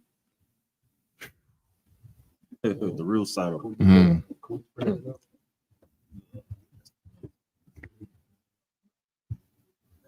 it. It's a play, it's a take. You gotta hit play. Yeah, come on. You got it. Save the fucking apologies. The board of directors for the Young Republican National Federation issued a statement today saying we are appalled by the vile and inexcusable language revealed in the Politico article published today. If you don't know what they're talking about the exclusive new reporting from Politico today, where leaked messages exposed the Young Republicans' racist chat, where they actually also said they love Hitler. In this chat, they also referred to black people as monkeys and the watermelon people, and mused about putting their political opponents in gas chambers. They even talked about raping their enemies and driving them to suicide and applauding Republicans who they believe support slavery. William Hendricks, the Kansas Young Republicans vice chair, who by the way looks like this, used both variations of the N-word more than a dozen times in the chat. Bobby Walker, the vice chair of the New York State Young Republicans, who, no joke, fucking looks like this, referred to rape as epic. When they were talking about the Spanish coming to colonize the indigenous populations, they said the Spanish came to America and had sex with every single woman. One guy said sex. It was rape. He said epic. Peter Ginta, who at the time was the chair of the same organization, and yeah, bitch, we put a name to motherfucking faces, was talking about an upcoming vote on whether he should become chair of the Young Republican National Federation, and he said everyone that votes no is going to the gas chamber. PG, Peter Ginta, we only want the true believers. Can we fix the showers? Gas chambers don't fit the Hitler aesthetic. I'm ready to watch people burn now. We gotta pretend that we like them. Hey, come on in, take a nice shower and relax. Boom, they're dead. And it makes sense that they like the idea of gas chambers, because one guy said, he did say, my delegates that I will bring will vote for the most right-wing person. And then Peter Ginta said, great, I love Hitler. The bottom line is this, fuck the gaslighting and fake apologies. They're not sorry that they said it. They're sorry that it will cost them their future careers. This is exactly how they talk, think, and feel when the cameras are fucking off. Damn. Right. Where we going? Come on now, G. If I could, Cap, please. Like something about black people, we don't understand why white people are like this. Yeah. Because we're not like this. Mm-hmm. Like black That's people. heavy. That's heavy. Yeah, man. Black people, we don't understand like that white people hates us because we're better than them. We're not hateful. Right. Look, we gotta have a reason. Mm-hmm. White people don't need a reason to hate you. Right. They just hate. Right. Go ahead. I'm sorry. Please. So like, okay, white people know that we're better than them. It's like if you on a 2-man with your mans, your hate mans, and there's some beautiful females, and he look at you and say, hey bro, can you get off my hotspot? Because he know that you're better than him and you gonna get the prize. It's the same with white people. They say we monkeys and we eat watermelon and everything like that because they know we're better than them. Black people, we not like that because we don't look at white people like competition on a spiritual level. Real talk. Like, yeah, I mean, we got all the attributes, all the flavor, all the soul, and white people don't have none of that. So we don't sit at the dinner table and be like, these damn white people. Yeah, I mean, but real talk. White people, that's just in their DNA to do that because we're better than them. Right. I remember at one point in time they had me, you know what I'm saying, feeling guilty about eating watermelon, you know. Because they had these white people always said about fried chicken and watermelon. So I felt a little guilty, like I don't want to fit into the stereotype. Then after a while, I said, man, give me that goddamn watermelon, man.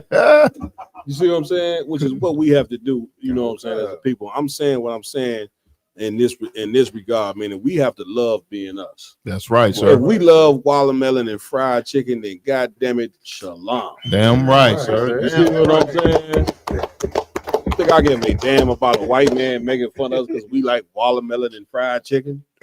It's good to me. Shit, every picnic I go to, bring the watermelon and fried chicken. Go ahead. If I could, please. Sir, you know what I'm saying? It's a lot of properties to watermelon, you know what I'm saying? There's a lot of, you know what I'm saying, health benefits to watermelon. Right. like the fact that these cats, these people are still making, you know, making jokes and saying things. They were saying this in the 20s. Yeah, come on. 1900, 100 years later, they still saying the same thing, which goes to show you what the Bible says. The Lord said, who can make straight what the Lord made crooked? Nobody. You know, as much as we protest, as much as we vote, and as much as we try to show love and hoping that these people will change, they will never change, ever because the Lord created them to be one way. You see what I'm saying? What we got to focus on is what did the Lord create us to do? The Lord created us to be the righteous in the earth. They not never gonna be righteous. They gonna be what you just saying right here. You see what I'm saying? They talking about rape, you know what I'm saying? Like it's a good thing. You see what I'm saying? And this is how they always been. You see what I'm saying? You do not want to continue to be under the power of a diabolical people like this. Because you best believe, you know what I'm saying, that what they plan on doing, the blacks and Hispanics and Native American Indians, is everything. This is the future of America here. These are the young Republicans, meaning they one day gonna be in power. You see what I'm saying? And if they one day gonna be in power, then what does this mean for you and our future? You know what I'm saying? You think voting is gonna get you out of a predicament like this? The only thing that's gonna get you out of a predicament like this is turning back to the Most High. That's right. Y'all done? It's like it, sir. Another aspect of this, you know what I'm saying? Because these people talking about, you know, they finna lose their careers and different things of that nature. You know what I'm saying? But Donald Trump, he just released all the people that was involved in that January 6th episode. Oh yeah, for sure. You know what I'm saying? For sure. That just goes to show, like, you know, these still, you know what I'm saying? Even after all of this is exposed, these can be your political leaders, right? You know what I'm saying, in the years to come. And they will be, you know what I'm saying? Because those jobs that Donald Trump and these leaders have to delegate, they're gonna give them straight to these people. Right, right. I actually BK Buffalo said, I love watermelon and country fried chicken. I know that's right. I can eat fried chicken every day.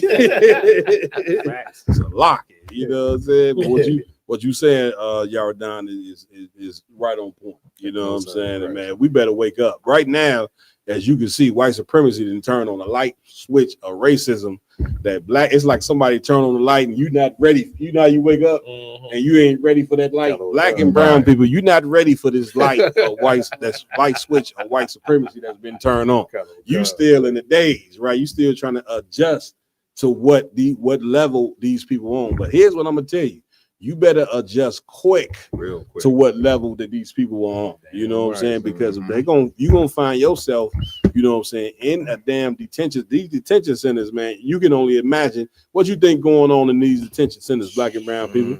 You think they in there letting y'all play checkers and chess? Come on. You know what I'm saying? And handing out, you know what I'm saying? What you think they out there handing out shots of tequila? Right. You know what I'm saying? They're giving you the proper care that you need. Man, it ain't nothing but hell going on up in these goddamn detention centers, man.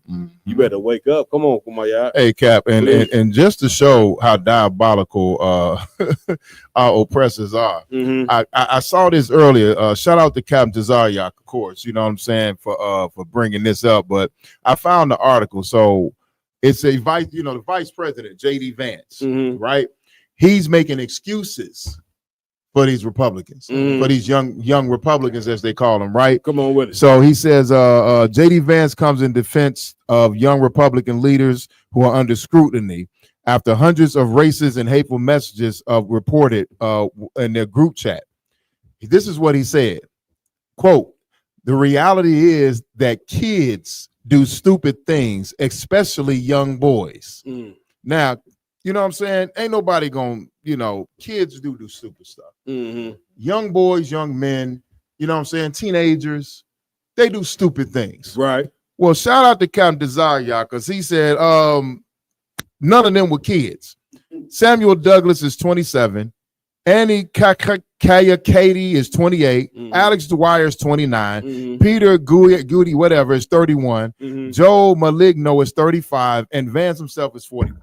So you show me where the goddamn kids at. Right. Meanwhile, like also Yaradan was saying, the video of the young boy getting tackled by the ICE agent, the young black kid being tackled by the ICE agent, the news reporter said, and in the news today, a 19-year-old man gets tackled by ICE agents, a 19-year-old black man.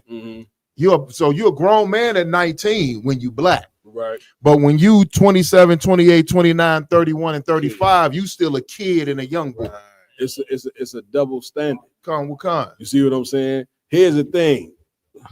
The black and Hispanic people, we pointing out double standards in America night and day, day and night. Come with Khan. What are we gonna do now that we know this double standard? Are we gonna continue to try to join ourselves to this place? Right. Or are we gonna separate ourselves? Right. Like we know the double standard exists, right? Now that we know that it exists, what's gonna be the adjustment that we make? Are we gonna continue to complain, or are we gonna make the adjustment? Right. In the ISBK, man, we didn't make the adjustments, man. Right. We didn't make the adjustment in head, man. We ain't. People look at us like we the most craziest, diabolical, and hateful niggas on the face of God, green earth. But here's what you have to do. You have to sit and examine the things that we're saying. We told you that Obama was going to go in there and be useless. Right. Y'all damn near killed the generals in there about DC for saying it. He went in there and did for 8 years and did absolutely nothing. You know what I'm saying? And listen, him being the president is the reason why white supremacy is at the stage that it's at right now. That's right. You know, even though he's a so-called African, but the white people don't look at him like that. Right. You know what I'm saying? They say these niggas then got into the White House. Right. And they are totally, you know what I'm saying? Get me right on this, IG. They like, man, these is trying to take over. Like they didn't took over. Like they watched you come in their high school and take over their basketball team. The basketball team be all white, IG. Black people start going to the school. Before you know it, half the team is black. Right. Then 80% of then you go at listen, it be white people at the school, ain't one white boy on the team. The white boy is he's the damn cat writing down the stats. Right. How many jump shots? You get what I'm saying? Because like we were saying earlier, we are better than them being put on the even playing field. And normally the even playing field is just sports. Damn that, man. We didn't play all the sports in the world. The way that we get on the even playing field with white people now is by turning back to the Most High. That's right. Turning back to the nigga God and following his rules. Now we back on the even on the spiritual even playing field. Damn right. They can't deal with us in that. You ain't see Captain Tazaryak, the debate he just did with the white with them so-called fake Jews, exposed that they not the Jews, the niggas in the ghetto of America. You are the real Jews, man. Right. Now we tell you that the only thing you try to do is you want to run from that, you know, because nobody want to be the chosen people, Raj, because with being the chosen people come with a responsibility, and black people rather run for that and be Pan-African. You see what I'm saying? You ain't see the interview, you know what I'm saying, that where we going? Y'all ain't see the interview, you know what I'm saying, that Johnny Hanna did as well with the white racist cats. Like they can't deal with us, man. You know what I'm saying? Not even in the spiritual, religious world, they can't deal with us. Right. You know what I'm saying? Roman? I just wanted to bring out. Please. I know we talked about this video. I want to know if we could just play the little excerpt because it is on this topic. Please. And Donald Trump, you Let's know what I'm get saying? Talk about, you know what I'm saying? He know he ain't going to heaven. I mean, he know he. Oh my God! Please play that. I forgot about that joint. He said, "Play that." We pull it up right now. It just goes, if I may, it just goes so much into what we teach every single day. Like he telling you what we teaching it. He said it, but black people still ain't getting it. Right. Let's get it.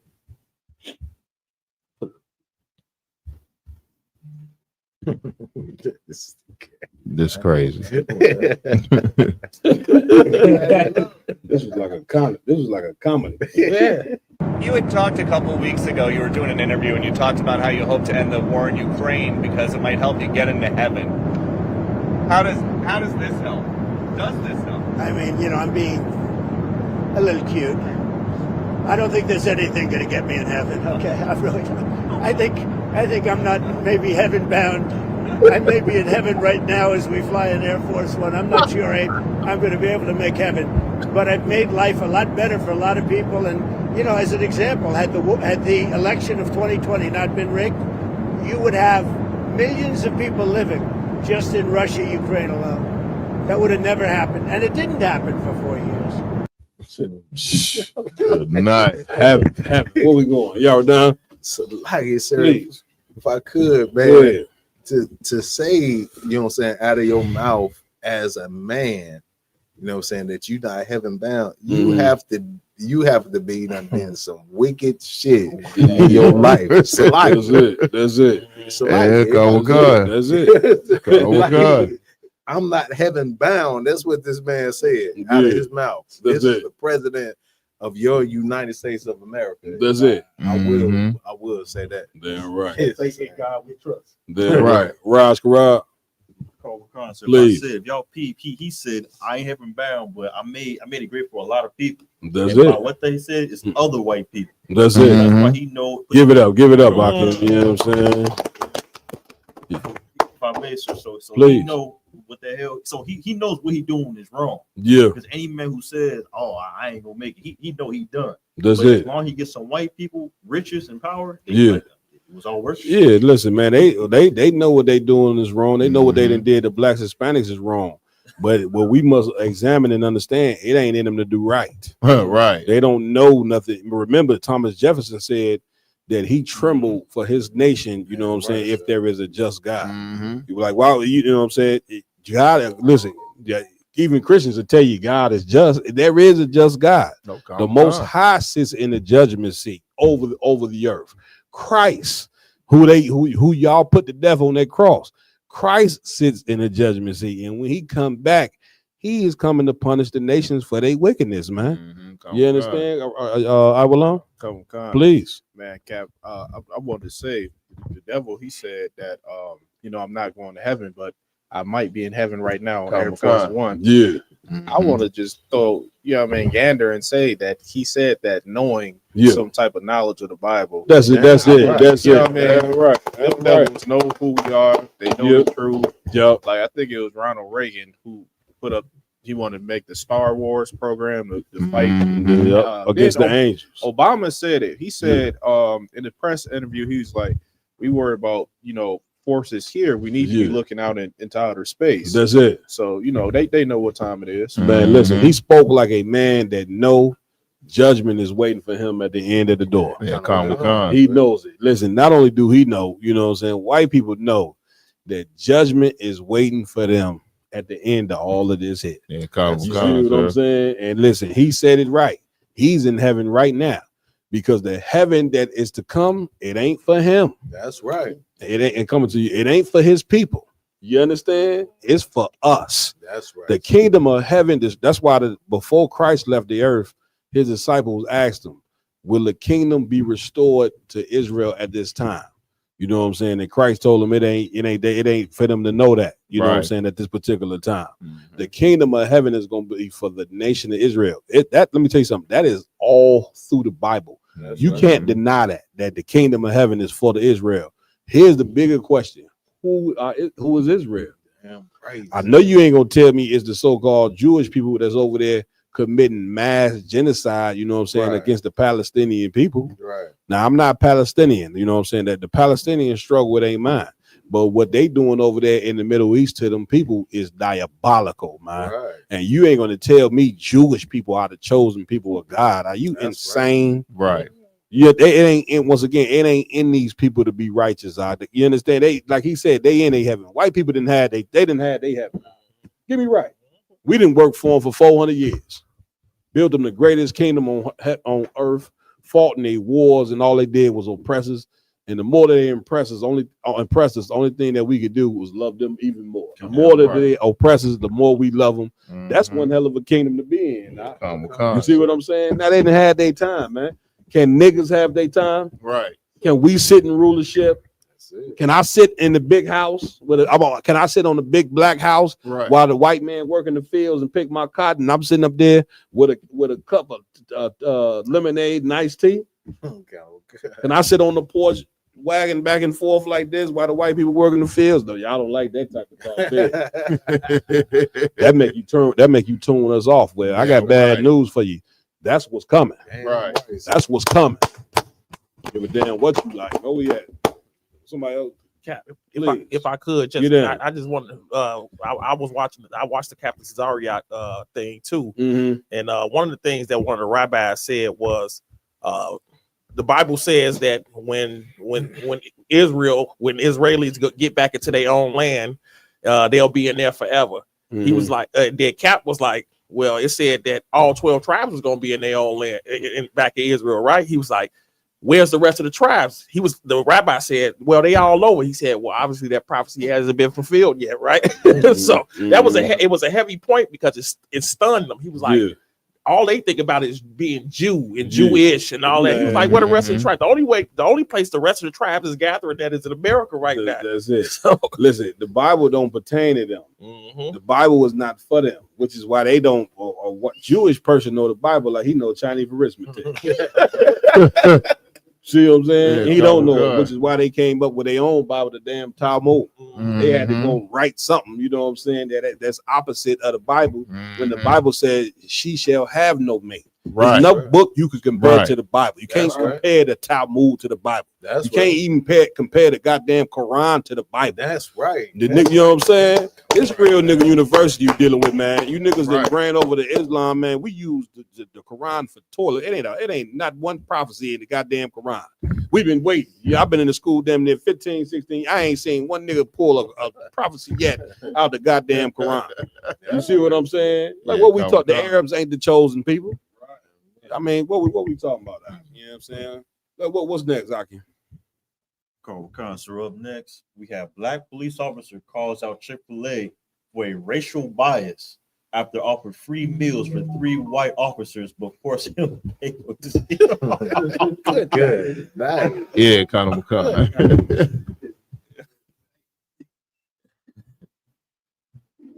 situation because it seemed like it was a racial issue to me. Clover Police Sergeant Tracy Reed had that experience at a Chick-fil-A restaurant in Augusta, Georgia, while on a work trip a few weeks ago. He and 3 other CPD officers, all of them white, went into the restaurant for breakfast. We all came into the restaurant together, we rode together, came in the restaurant together, all had the same uniform on, stood in line together. There was never a time that we were not together while standing in line. They say all 3 white officers were offered a complimentary meal, which they say is often offered to law enforcement at the popular restaurant chain. But when Sergeant Reed got to the register, he had to pay. He said he had to pay for his meal. And, it infuriated me. I said, "You want me to go say something?" And he was like, "No, I don't want you to cause a scene." But I could tell by the way he looked that he just looked down at his plate and he looked really embarrassed and humiliated, which really made me mad. Eventually, Reed wrote this letter to Chick-fil-A corporate demanding the chain retrain employees at the Augusta location and strengthen corporate-wide policies on compliance with civil rights laws. But Reed and the other officers were not satisfied with the response from the Augusta store manager, which included 2 cards for free meals. They said that it was perceived that we were embarrassed or that it was a racial incident, which I didn't like because I know it wasn't perceived. It was it actually happened. He's not the only one who perceived it. We all perceived it that way, and it's not even perception, it's what happened. Hey. Who was going first? Hey. Go ahead, Rob. Man, Chick-fil-A is my favorite joint. We had that today. Yes, we did. We had some, you know what I'm saying, some chicken strips. Carl Custer looks like. I want my money back. Carl Custer, but on a serious note, like black people, I don't know when we gonna realize 3 white men, free. They stopped. They said, "Whoa. Oh, nigga, you gotta go ahead and pay." I think, Cap, man. After if somebody watched this, I seen the old camp video. I think it was Chief Head Priest. Was it Yaquab? Yaquab, he said, if a nigga can't get it, we moving on. If you see this and you still don't understand, I'm moving on. I can't do nothing for you. That's right. That's right. Come on, y'all, guys. Go ahead. Okay. I thought he had something. No, I know. I just wanted to bring out the fact that, you know what I'm saying, that Chick-fil-A, you know what I'm saying, they cut out Sunday, you know what I'm saying, as, you know what I'm saying, like their Sabbath, you know what I'm saying, in opposition to the Bible, you know what I'm saying, the 7th day in the Bible is what, you know what I'm saying, the Sabbath day, right, you know what I'm saying, is Saturday, you know what I'm saying, and Chick-fil-A, you know what I'm saying, which shows that Chick-fil-A is for white supremacy. It's not for what's actually for the Bible. You know what I'm saying? But they they are for white supremacy to the tilt. Listen, my opinion on this matter, stories like this is beautiful. You see what I'm saying? Because listen, if white people's racism don't get exposed, you know what I'm saying? I mean on another level. Like this is we in the state with, if it does not get exposed, blacks, Hispanics, and Native American Indians, like Willem was saying, for those of us who meant to wake up, you would never wake up, you know what I'm saying, out of this mist of loving everybody and coming together. You see what I'm saying? Stories like this, I don't look at them like they wrong and it's bad. This is who they are. Right. This is beautiful for us. Right. The more racist they be, the more we gonna learn to come together. Right. It's beautiful. See what I'm saying? But listen, here's the thing about it. Also, like I was saying, some of our people, they just ain't gonna get it. You know what I'm saying? And we ain't here begging and pleading to the people, that don't get it. Like, if you don't know that the white man is the devil, I'm not about to sit there no hour trying to explain to you that he's the devil. Right. You know what I'm saying? Right. It's like me telling you, man, listen, you see this lion, he eating everybody.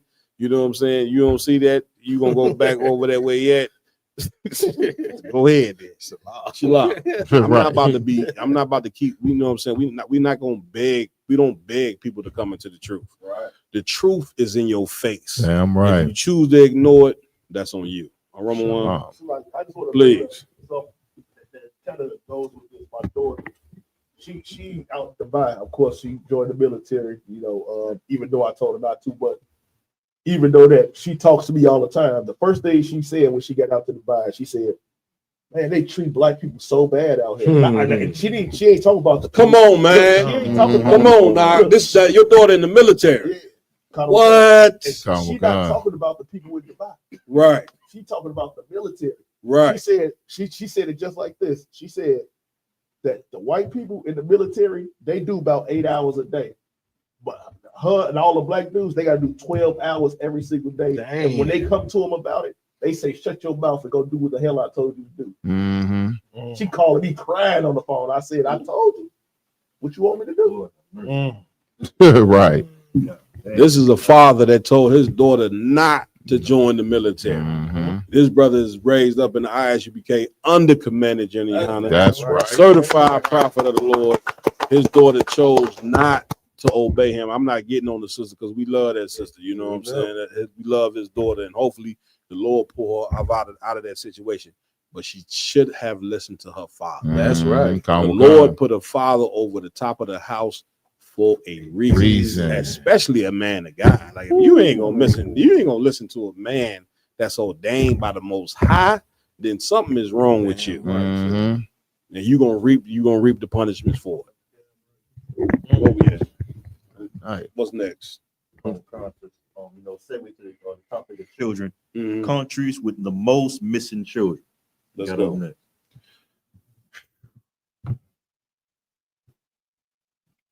With the most missing children. Italy, 21,951 missing children each year. South Korea, 25,692 missing children each year. Russia, 45,000 missing children each year. Canada, 45,288 missing children each year. India, 96,000 missing children each year. Germany, 100,000 missing children each year. United Kingdom, 112,835 missing children each year. United States, 460,000 missing children each year, with 2,300 children going missing every day. Countries.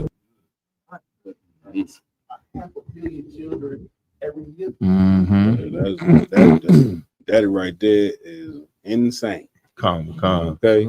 And missing children happen when you have a community, you know what I'm saying, in a state of confusion like we in. Right. You see what I'm saying? And brother, let me tell you something. We are in a state of confusion. That's right. As a people. That's right. Here's the sad part. We love the confusion. Right. Scripture say we wouldn't have it no other way. Damn. You understand? Like that's a people that's sick. You know what I'm saying? And let me tell you something. The worst thing that can happen to a parent. Could you imagine that? Now you brothers in here, you all imagine your child going missing. How you think you would feel? I want to test some shit up. You see what I'm saying? Hell yeah. They telling you that this country is great and wonderful and beautiful. Meanwhile, this is the most evil country on the face of the earth. You understand? Satanic like something you cannot believe, man. So you don't want your children to go missing, man. Do what the Lord say, man. Keep that family intact. And most importantly, not just the family intact. Remember back in the day, Azam, when we had strong communities. Facts. Remember Black and Hispanic, we had strong, meaning this. If you was at work, I wasn't at work. You know what I'm saying? So you was at work, I ain't at work. I'm looking out for your family. You know what I'm saying? When I go to work, you now home, you looking out for my family. You see what I'm saying? When you don't have, now you live in communities where you live next to somebody, man, you don't even speak. You know what I'm saying? So if you don't speak to your neighbors, what in the hell? It's very easy for somebody to come take your children. Right. It's very easy for somebody, you know what I'm saying, to come commit a crime in the neighborhood because you don't even speak to the people you know. Right. This is what happened when you join, you know what I'm saying, your oppressor, thinking that your oppressor's way is better than your way. We sat there and cried about poverty, cried about how poor we are. But one thing that we always had was the morality that white people never had. Then you're supposed to stick to that morality. Right. And because we chose not to stick with it, listen to our leaders saying, join these people, we have become just as hardened as they become. White people they're cold people, man. They don't have a soul. Do you understand that? You once had a soul as a people, and you traded your soul, you know what I'm saying, for the American dream. Now, you still in that dream, or is the dream over? Oh, you still want to drink? Still want to drink, Cap. I hate you, because I want. No, you hit on what I was gonna say. So now I done took the brother's point. Look, as long as you get out, Cap. I like to talk. You know what I'm saying? You know you bad cow when you steal a nigga's point. Nigga like he raises his hand. He like that way. He said, "Well, hey, she did it to me earlier." Right. I was like, "I'm talking so goddamn." But this is somebody else. Where we going next, Rowan? So up next, you have another child, young man, you understand, who was dropped from a building. You know, and the story goes to show you 5-year-old Eric Morris was just a little boy when two other kids, 11-year-old Tyree Johnson and 10-year-old Jesse Ratkins, asked him to steal candy for them. When Eric refused, they declined. They would pay him with his life. So if any brothers want to expound on the story, you know what I'm saying? Good night. I believe I'm not too familiar with the story. Read a little bit more on there if you could. Yeah.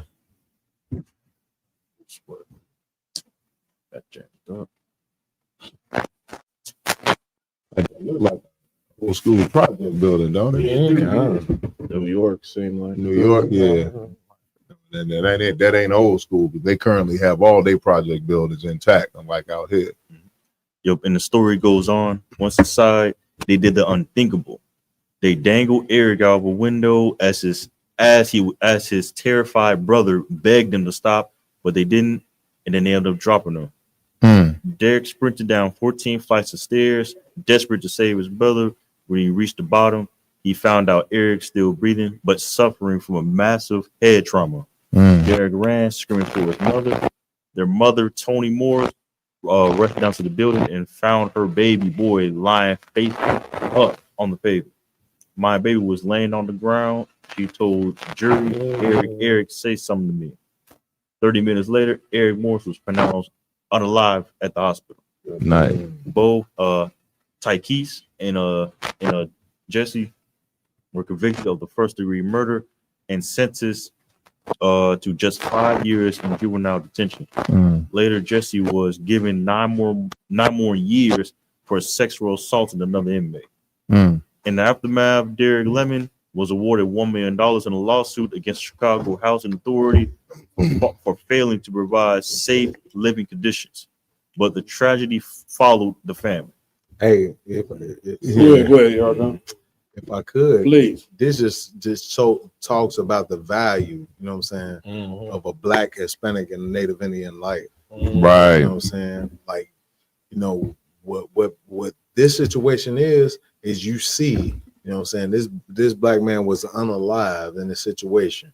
You know what I'm saying? But they threw money at it so they could not deal with the fact that, you know what I'm saying, that this life was taken. You know what I'm saying? Like this is what we face on a daily basis.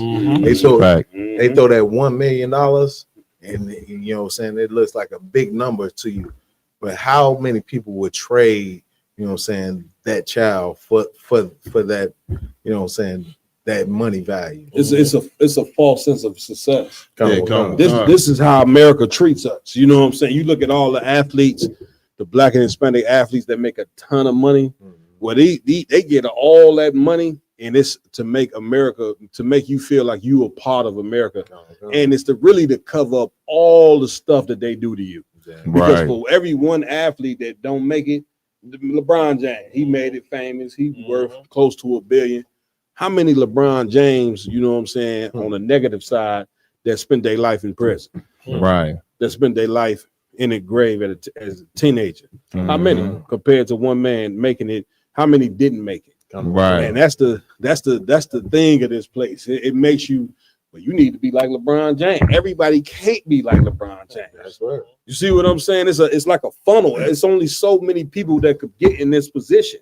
We should not have to live in a country where everybody got to be a great basketball player or a great football player. White people don't have to do that. That's right. They don't have to be a great football player and they don't have to be great. They can be normal and still experience heaven.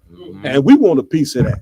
You see what we want a piece that, well, we ain't got to be great at sports, you know what I'm saying, and still get a piece of the heaven. And we never gonna get it in this place. That's what you don't understand. This is what make Black and Hispanic people go crazy, y'all. You see that story right there that came out? You know what I'm saying? Like the first thing, this happens right here because the first thing that a young Black boy experiences is that everything around him hate him. Right. At about 7, 8 years old, you realize it kicks in like, okay, damn, everything in this world hates me. My family, my mother hates me.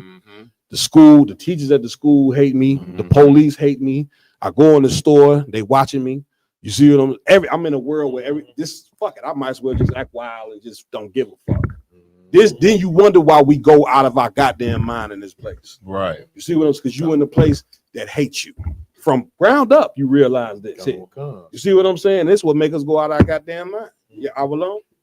I was gonna say, Cap, it's only 430 slots in the NBA. Right. So how many millions of Black men is it? Yeah. What, we 13% of the population? Man, please. Millions of brothers fighting for 430 slots in the NBA. Or you gonna be a rapper. Right. You gonna be the next how many Nas and Jay-Z's is it, man? It's only a few. It's even less. So it's damn near, you know what I'm saying? They like this society, it damn near conforms your mind that you only got a couple of options, either sports or entertainment. Other than that, you ain't, you know, you nothing if you don't make it in this particular field. Which is why we got to work hard to build a kingdom of our own. That's right. You know what I'm saying? And let me tell you something, building the kingdom of heaven, it ain't how you Christians talk about it. It ain't by building no big mega church. You think you build a big mega church because you want the people to think in this church is heaven. Right. And that church is hell. That's where people getting molested at. That's where women are being, the preachers sleeping with the women's wives. I don't give a damn how big that goddamn mega church is. Christ gave us the recipe, man. Damn right. The recipe is the kingdom of heaven shall be what? What did he say? It shall be in you. The kingdom of heaven is the rules that we live by. You don't build the kingdom of heaven with bricks and mortar and stone. You know what I'm saying? What did he say? It shall be in you. You see what I'm saying? That's how the kingdom of heaven get built. Brother to brother, changing their life and following the moral compass that was put in that Bible. That's what's in that Bible, Black, Hispanic, and Native Indian, man. That's right. You know what I'm saying? Be all the stories you may read and all this, the most important thing you're going to pull out of that Bible is the moral code that you can't get nowhere else in the earth. right. You can't get that moral code from nowhere else in the earth, but out of that holy Bible, the book of the nigga God. That's right. Oh yeah, damn right, sir. So we down to the last story of the Please. night. Main topic: white churches own, rented, and jailed black people. Let's get it. Out the white woman mouth herself. Let's go. U.S. churches were full-fledged stakeholders in slavery. Episcopal, Presbyterian, Baptist, Methodist, major denominations owned enslaved people, rented them out, and in some cases, they confined them in jail-like pens beneath or beside their sanctuaries, while white Christians prayed upstairs. Black men, women, and children were shackled below, treated as inventory instead of human beings. Now, it was common for enslavers to require their slaves to go to church so that they could learn about being a humble slave to their masters. But these people held in the pens below were livestock waiting to be sold, being punished. Who knows what? Georgetown University's Jesuit priests sold 272 enslaved people in 1838 to pay off school debts. In Charleston, St. Philip's, and St. Michael's, they forced black attendees into upper galleries while white parishioners sat in comfort below. Methodist ministers in the South regularly enslaved people as personal property. And of course, many ministers in the South enslaved people as personal property. Southern Baptists split from Northern Baptists in 1845 for one reason: to defend their right to keep enslaved people. Churches built slave galleries to force enslaved people to attend services, but not sit with white people. And the sermons told them to obey their masters. But the people locked in the church pens, they weren't taken upstairs to worship. They were confined like livestock. They were waiting to be sold, rented, or punished. The church baptized enslaved people. They preached a lot about obedience, and they promised them life after death in heaven, Right. while profiting from their stolen lives on earth. This is white history, and white Christians especially need to own it. Where we going? Man. Before you go, I'd just like to say this is a good white woman. Hey, give her a hand. Damn right. Okay, she look like she ready for a boot. I will. Well, shit. Let me wipe with my rag. You know what I'm saying? Please. If I could, sir, like the things that she's bringing out is the fact that, you know what I'm saying, like what a lot of black, you know what I'm saying, so-called Christians and people, you know what I'm saying, in this society don't realize. You know what I'm saying? Like it's a ton of white people that will say all the things to make you feel like they're on your side. Like, you know, I'm with you. You know what I'm saying, through this struggle. You know what I'm saying? You know, I know a name that we hear all the time, and I want to go into an investigation on John Brown. So like, because I hear this name all the time, but I never really heard the story. But every time I hear about, you know what I'm saying, anybody that does something for slavery, Right, different things of that nature, John Brown names coming to the forefront. I want to do an investigation on John Brown because this has everything that, you know what I'm saying, this white supremacist system, you know what I'm saying, are wrapped around it. You know what I'm saying? It has everything to do with that.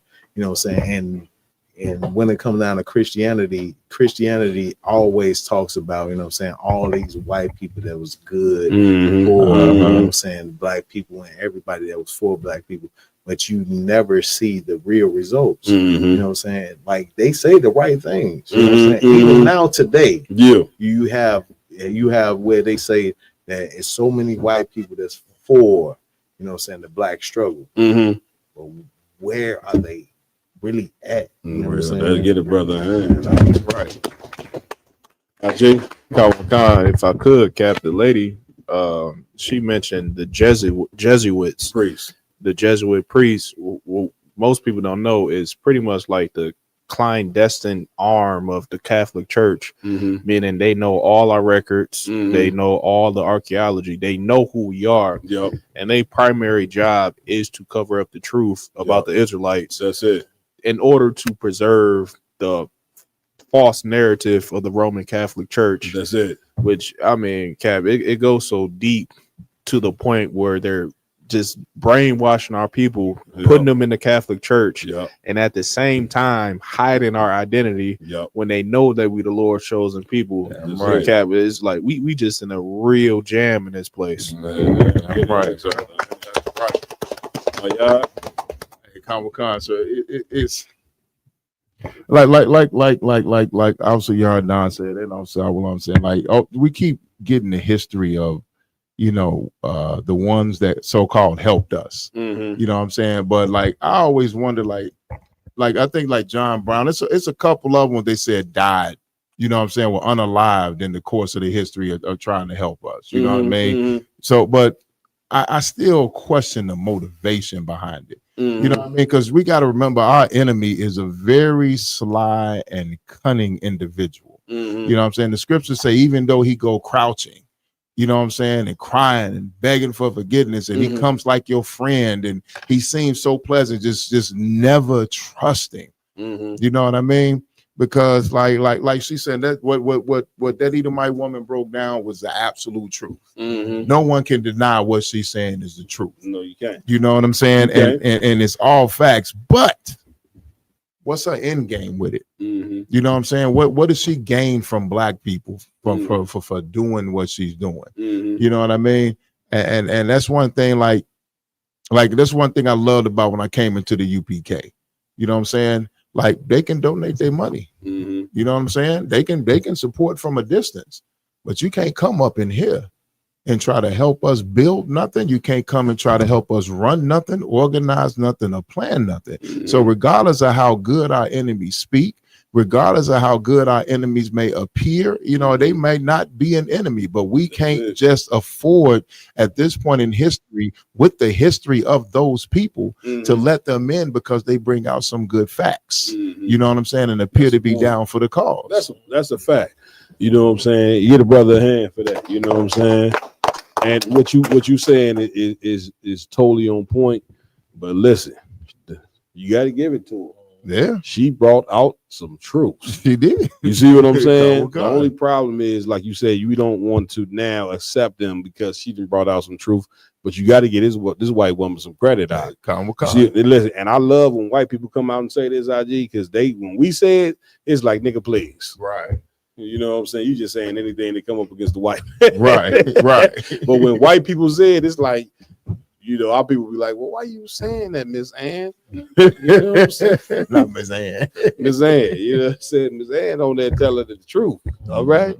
And it just is what it is. You know what I'm saying? Like, it just goes to show that the religion of Christianity is flawed. Every denomination that she just mentioned has slave, Baptist, Episcopalian, all these different denominations, they was invested in slavery. And the bigger question is, why is it in 2025 it's so many black people that are still in the religion of Christianity when you know it's not the truth? Right. When you know Christianity has nothing to do with the Bible.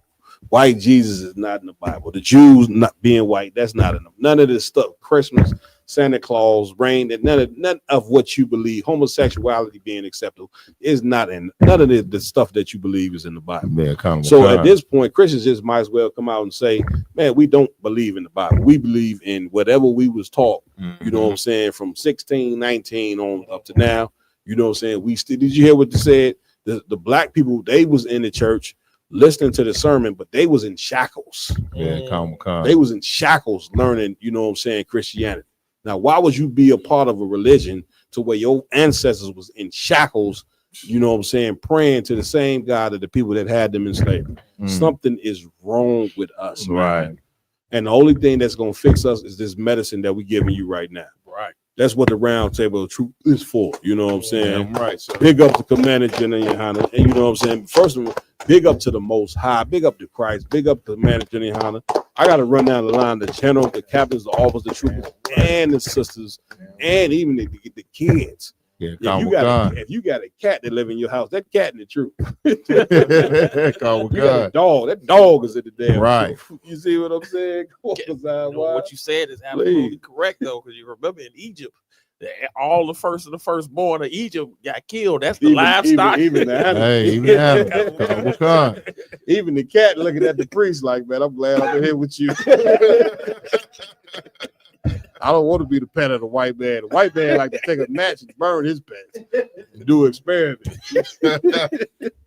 Like, you know what I'm saying? Black, Hispanic, and Native Indian man were made to be the most righteous men on earth. That's and right. What you're seeing in the ISUBK is you seeing brothers take hold of our heritage and our legacy that's been stolen from us. We're taking it back. Damn right. That being said, man, I want to big up, yeah, man, water for everybody joining us on the round table of truth here tonight. Tomorrow we will be in Pittsburgh. Do we got the address where we're gonna be? Yeah, Colonel McCon, sir. Tell everybody where we're gonna be at, my y'all. Colonel McCon, sir. So we are going to be downtown Pittsburgh, Lockett, sir. We are going to be on Liberty and 6th Street. Most right. Downtown Pittsburgh, Steel City, taking over. Steel City, here we come. That's right. We're gonna be dressed in black and gold too, rapping like we play for the Steelers. That's know right. I know I got my black. I'm wearing my black and gold, like I'm Jerome Bettis or somebody. Yeah. Go ahead, bro. Boy. Every team in Pittsburgh is black and gold. Every single one of them. Man, there's something about that black and gold. Now, for the brothers from Chicago, they see the black and gold, they're gonna think this is a CBL set. Good night. Got nothing to do with no conservatives, man. Right. You keep that shit back in Chicago, man. This is the Steelers. This ain't got nothing to do with, you know what I'm saying, CBL and UFA and all this stuff here. Right. All right, you know what I'm saying. So we're gonna be in Pittsburgh tomorrow. Come join us. Man, come break bread with your brothers. We're gonna be doing the camp speaking out there. Come talk to us, man. Come rap with us, man. Come find out why you should be in the truth. You know what I mean? Doing what we do. Let's bring this nation together, man. Black and brown people, man. You know what I mean? This is the holy nation that the Lord created to run the earth. That's you know what I'm right. saying? Blacks, Damn Hispanics, right. and Native American Indians. When I say that, I'm talking about Puerto Ricans, Dominicans, Cubans, Haitians, so-called Mexicans, Guatemalans, you know what I'm saying? Who else? Venezuelans, people from the West Indian Islands, and you so-called Negroes, you know what I'm saying? And anybody else I didn't mention, check the 12 tribe chart. You go find out. Come get in this truth, man. Let's do it. Right. We can do this, man. Right. You understand? So with that, I want to give it up to my hosts, you know what I'm saying? They rock it out with me every week. To my left, Officer Yaradan. Give it up. Give it up. Anything you want to plug right quick, Yaradan? Colonel McCon, Please. if I could, you know what I'm saying, if you know what I'm saying, if you Black, Hispanic, and Native Indian, you know what I'm saying, pay your tithes to isupk.com. Damn right. You know what I'm saying? Just know we will be in, you know what I'm saying, Pittsburgh, you know what I'm saying, Damn tomorrow. right. You know what I'm saying? Bringing out that heavy camp, you know what I'm saying? We gonna have the Midwest Monster of Mayhem That's right. on deck, you know what I'm saying? So come check us out in Pittsburgh tomorrow. You know what I'm saying? Also, you know what I'm saying, we have the Down South Cookout coming out. You know what I'm saying? October the 30th through November the 2nd. You know what I'm saying? Come check Houston out. You know what I'm saying? Big shout out, Ralph, I could. Big shout out to Captain Yada Zak. Yeah. You know what I'm saying? Yada Zak told me that the Houston Cookout gonna be better than the Midwest 5 weekend. What? You know what I'm saying? That nigga always try to outdo me, man. Nigga, you got it, man. You one of the baddest men in the nation. Yeah. You ain't got to tell me your cookout gonna be better than 5. I thought he said that last year. Yeah, he understand. No, big up the Yada, man. You know what I'm saying? Real official captain. We gonna be down in H-Town. That's right. But before we be in H-Town, I'm gonna be in Dallas on Tuesday night. You know what I'm saying? Myself, I Lum. You know what I mean? Teaching the class. in Dallas, Texas, showing them brothers some support. Big shout out to Officer Shah Yala. You know what I'm saying? We're gonna be doing what we do. We be out there visiting my beautiful mother, man. You know what I mean? So it's going down. Go ahead, yo, down. Count on with cons, Please. sir. And also, you know what I'm saying, if you're looking for any gear, you know what I'm saying, reach out to diversitymall.com. Go to diversitymall.com, get you all your ISUPK gear, you know what I'm saying? Damn right. Give it up. Give it up. Give it up. Yeah. Oh yeah. QR code is On the screen.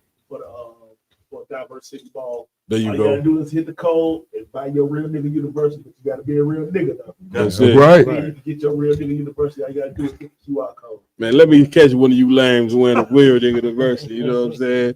I'm going to tell you, brother, you got to take that off. Right. You know what I'm saying? The natural response gonna be, but well, I paid for this. I don't give a damn what you paid for. But you gonna take that shirt off? I'm gonna have all right, man. Listen, I also want to give it up. I mean, Officer Iwalam, give it up. You know what I'm saying? Any announcements, Iwalam? Cap, man. I see y'all at camp tomorrow. I'm dreaming about it right now. Damn right. Damn right. Give it up. Give it up. Also got to give it up to Officer 1000, my yard. Any announcements, my yard? Hey, Conor McCon, as usual, you know what I'm saying? Go to isupk.com, find out whatever city, whatever zone you in, you know what I'm saying? And get in classes immediately. If you have any wisdom and survival instincts, you will join the ISUPK and start going to class. You know what I'm saying? Also, tune in every Saturday across the world, wherever the UPK is at for the Sabbath service. You know what I'm saying? Well, you're going to learn the ancient Hebrew. We go to Genesis, the Revelations, in the ancient Hebrew, the Lashwan Kodash. Then we give you the English translation plus a proper breakdown of the scriptures, because that is true black and brown history in its rawest form. Give it up. Listen, you just said something heavy about getting to class. Understand this. The truth is a very spiritual thing, right? Satan is going to try to prevent you from going to class. Satan is going to try to prevent you from coming to that camp, right, or going to Sabbath service. I mean, literally, you're going to be driving to class and your tire going to blow out. Boom! Out of nowhere, you know what I'm saying? And if you ain't strong enough, that will stop you from coming to class. Right. If I was you, that tire blowout, get that tire fixed. Let AAA fix that tire. And even if you got to be late, man, you bring your ass to class. Nevertheless, right.